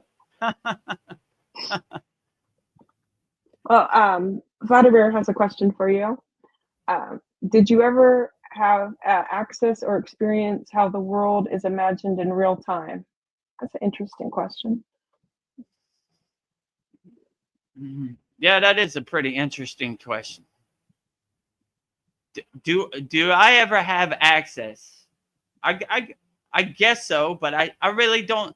As a yogi, you don't try to make sense out of these things. You just kind of go with the flow. So you kind of, like I said, look at the world as a detached witness, right? Like you're watching a movie on the movie screen and you're in the audience and you got your popcorn and you're just kind of watching the movie scenes go by and the pictures go by and the clouds go by and the water under the bridge. So you don't really attach to it. So and you don't really think about, do you have access or not? You basically say, all right, that's good. Look, I have an audience of that today. Or there's no rules and regulations of what you can and can't do Do I have access to go here or not? You're a yogi. You're a free bird. You do whatever you want. So you go wherever you want, and you do kind of whatever you want with no fear or no suffering. You just kind of go with the flow. So yeah, I would kind of say that. Do you read the question again? Did you ever had access or experience how the world is imagined in real time? The world is imagined. I mean, as a yogi, you don't, like I just said, you don't ask for access. You are the director of your own movie. So you create the in real time reality how you want, right? So no one can define how you look at the world in your meditative state. You look at it however you want to. So you're not asking for permission or access to anybody. You go with the flow and you make your happy place as blissful as you can inside you as you. So I would definitely say that you don't ask for access or permission from anybody. You kind of go with the flow and you create your own reality. You make your own story. You know, you don't attach to anybody else's perception or ask for permission from anybody else. You go with the flow and see wherever it takes you. So I've never really thought about how would I access time in this certain reality. I just kind of go into my happy state and my happy place and my state of being and just radiate it out like that, without asking permission from anybody or access from anybody, right? I do the inner work inside me as me. So I realize myself inside myself, right? That's why it's called self-realization. I don't ask for somebody, how does myself look? How should I look at this? Or how should I look at the world? I realize it inside me as me. That's why it's called self-realization. Or my perception of God is mine all alone. So I create my own God realization. I don't want anybody else's God realization to become my God realization. Or I don't want anybody else's self-realization to become my self-realization. So I create my own story and I direct my own movie, and I am the creator of my own reality. And that's kind of the way I move out here. Actually, let me stretch my feet one second. Yeah, stretch your feet. Windshield wipers. Yeah. How long have we been on here so far? 3 hours and 22 minutes. Well, how long before you have to go? I was going to ask if we could go pretty soon. Okay. Yeah. Yeah, if anybody has any last minute YouTube questions, put them in there, and we'll be wrapping it up soon. Yeah, got to be up early. Got to be up early. A big Gurupurnima celebration at our Kriya Yoga Masterclass. If you want to join us, go to kriyayogamasterclass.com, click the free 7-day Kriya Yoga Masterclass trial button, and start your trial today, and you'll be ready for our big Gurupurnima celebration tonight. So hope to see you there. Well, tomorrow morning, I don't know if I'll have enough time to give you my gratitude. So I wrote something out, so I'm going to read it to you right now and give everybody a taste of Gurupurnima. So just to honor you. So I'm going to, oh wait, Vladimir has a question. Vladimir, so are you aware right now on a deep level that you're living in your own imagination? Yeah. Yeah, probably, Yeah, but I'm not too attached to it. Whatever it is, then that's what it is. I'm not trying to make sense of it. I'm just going with the flow. So if I'm living in my own imagination, I'm living my own truth. You know, it's my own movie that I projected on myself, if it's imagination or if it's reality, what difference does it make? It's my own perception. And once you realize you are the director of your movie or the creator of your movie, then no one can tell you what your movie should be. You tell them what your movie is. So I am living in my own perception, my own imagination, my own reality, my own samadhi, my own higher awareness, you know, like if it's imagination or not, what difference does it make? Like, who defines if it's imagination or not, right? It might be my truth. To you, it might be imagination. You might think I'm delusional, but it doesn't matter. It's between me and God. So whatever my imagination is for me and mine own. I'm the director of my own imagination, and I'll make it as blissful as possible. And I want nobody else's imagination becoming my imagination. Like I always say, I'm going to make my imagination whatever it is. So if you say it's imagination, maybe it's my reality, you know? Maybe my imagination to you would be your reality. I don't know. Either way, right? So what's some people's delusion is other people's reality, you know? Who knows, right? Going with the flow. Keep it moving. So if I'm living in my imagination, it's a blissful place, and I'm going to direct it and make it as happy as possible. Jai Babaji. Jai Babaji. It's like you're steering your own ship. You can take it wherever you want. I'm driving my own car. If I want to go right or left, that's up to me. I have no rules or regulations. I drive my car however I want. I'm a free bird. I fly wherever I want, you know? Yes. Well, I just want to say happy Gurupurnima, Vedagurudev.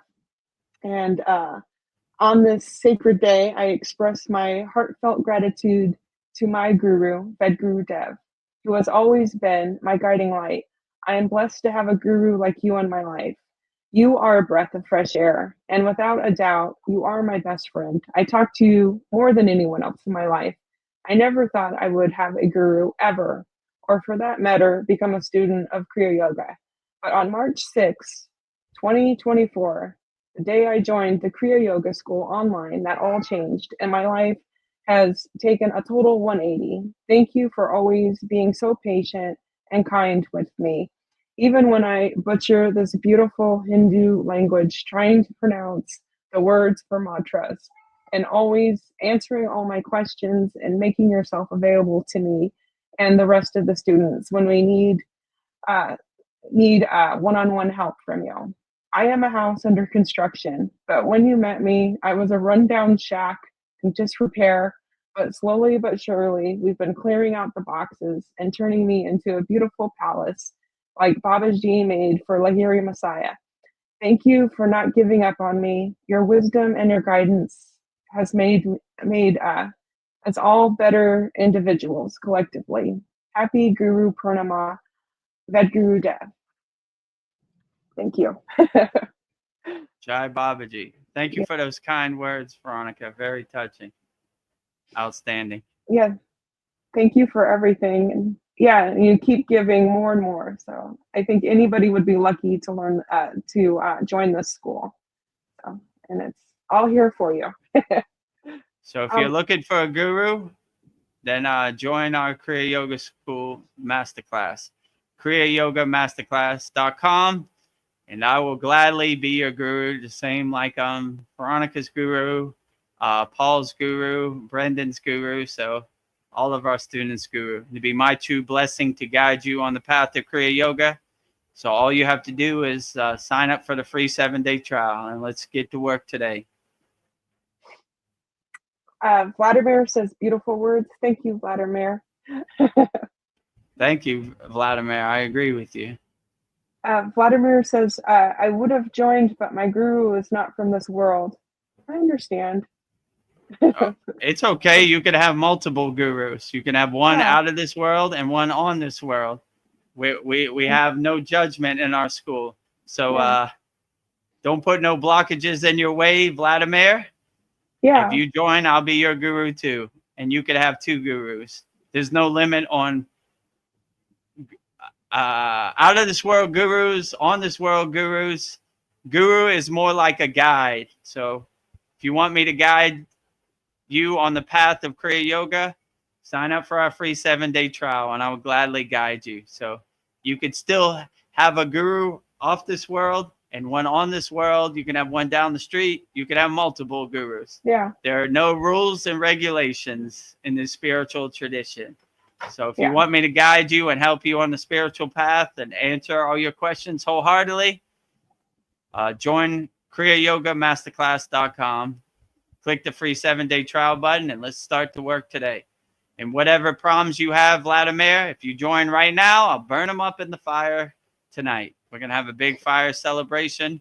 So whatever is bothering you, write it on email it to me. I'll send you my email and we'll burn it up in the holy yagna fire tonight. Like I do for all of our members. So if you feel like you need an on the earth guru, here I am. Let's get started today. I just had a thought, Babaji, maybe he's other people's gurus in other realities. He might be. Absolutely. Yeah. Multiple dimensions. I mean, many spiritually enlightened beings have had many gurus, Babaji included. Bhoganantar was Babaji's Kriya Kundalini Pranayama guru. Agastya was his Kriya Dhyana guru, meditation guru. He had many gurus. Most enlightened beings have multiple gurus. Some gurus do. You have an asana guru, you have a pranayama guru, you have a meditation guru, you have a mantra japa guru. It's okay to have more than one guru. Yes. And if you're off the world guru has a phone number, give it to me. I'll call him and we'll negotiate. No, just kidding. Vladimir, you have a sense of humor. He says, my guru was trolling me and turned off the electricity. I looked at my phone and it said, oh, you turned off the internet.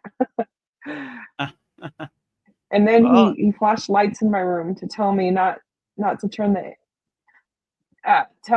not the internet, but electricity. Playing games.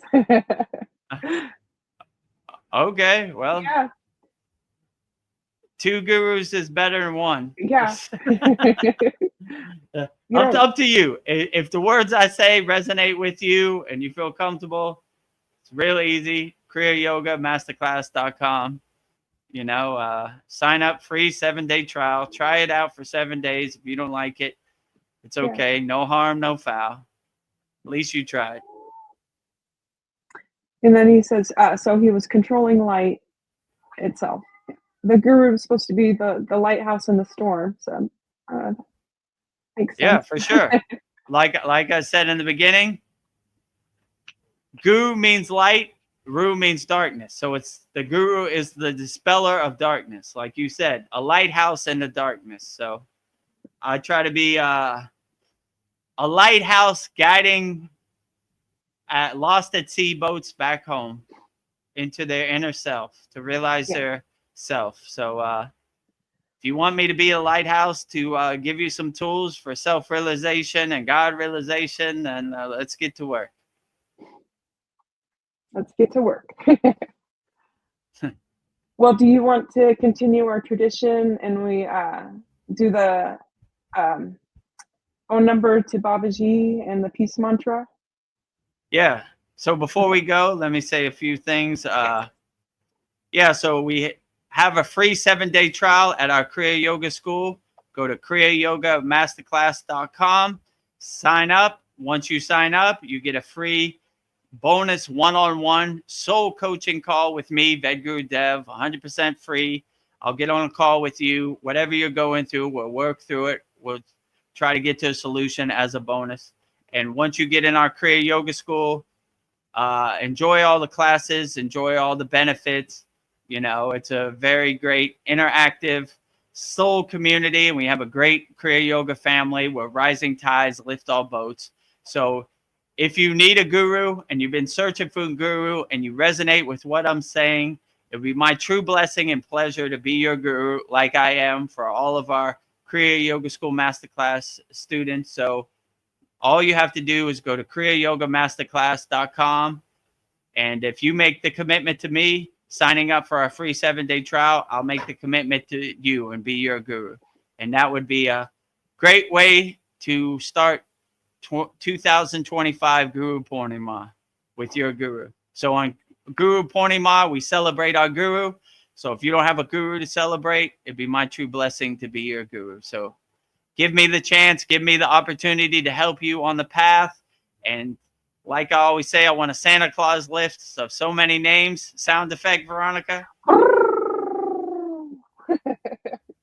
So I want to help as many people, uplift as many people as possible. So give me the opportunity to help you. If it doesn't work for you, you can cancel. Yeah, at least give me 3 months to do some inner work and get you aligned and get you centered and on the path.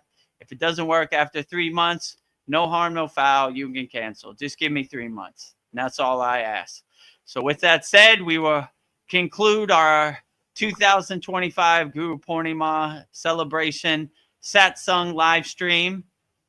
And with that said, we will say Babaji's Mula mantra. So Babaji's Mula mantra is Babaji's direct phone number. So anytime you feel you need Babaji's help, call Babaji directly. And his phone number is Om Kriya Babaji Nama Om. And Veronica will say it so beautifully right now. Om Kriya Babaji Nama Om. Om Kriya Babaji Namo.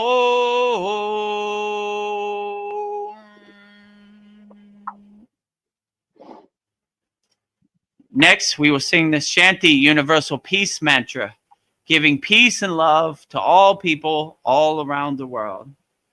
And Veronica will also say that right now. Om Shanti Shanti Shanti Shalom Sat Nam Sadhu Tao Om Om Spirit Swami Kami Amen Amen Umen Selah Om Om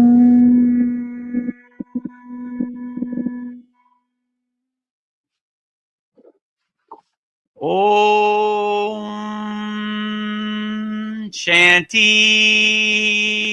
Shanti Shanti Shalom Sat Nam Sadhu Tao Om Spirit Swami Kami Amen Amen Omen Selah Om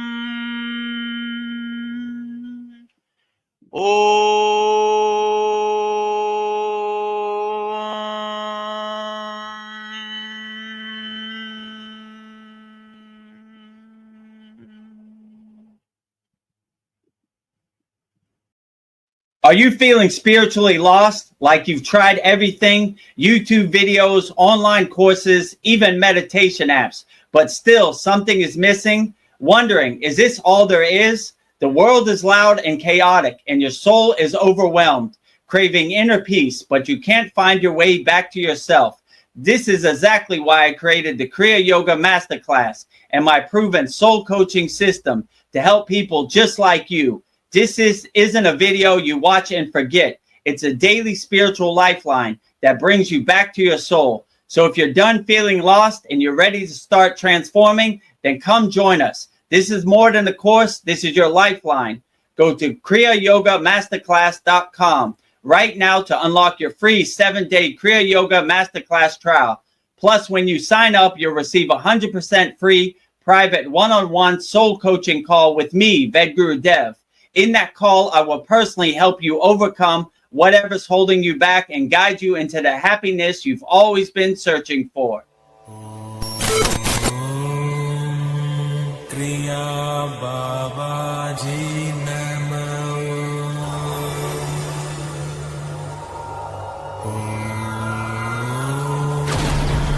Kriya Babaji बाबाजी नमः।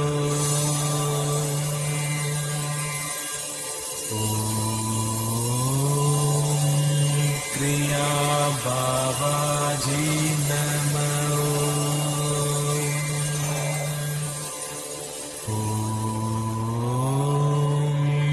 क्रिया बाबाजी नमः।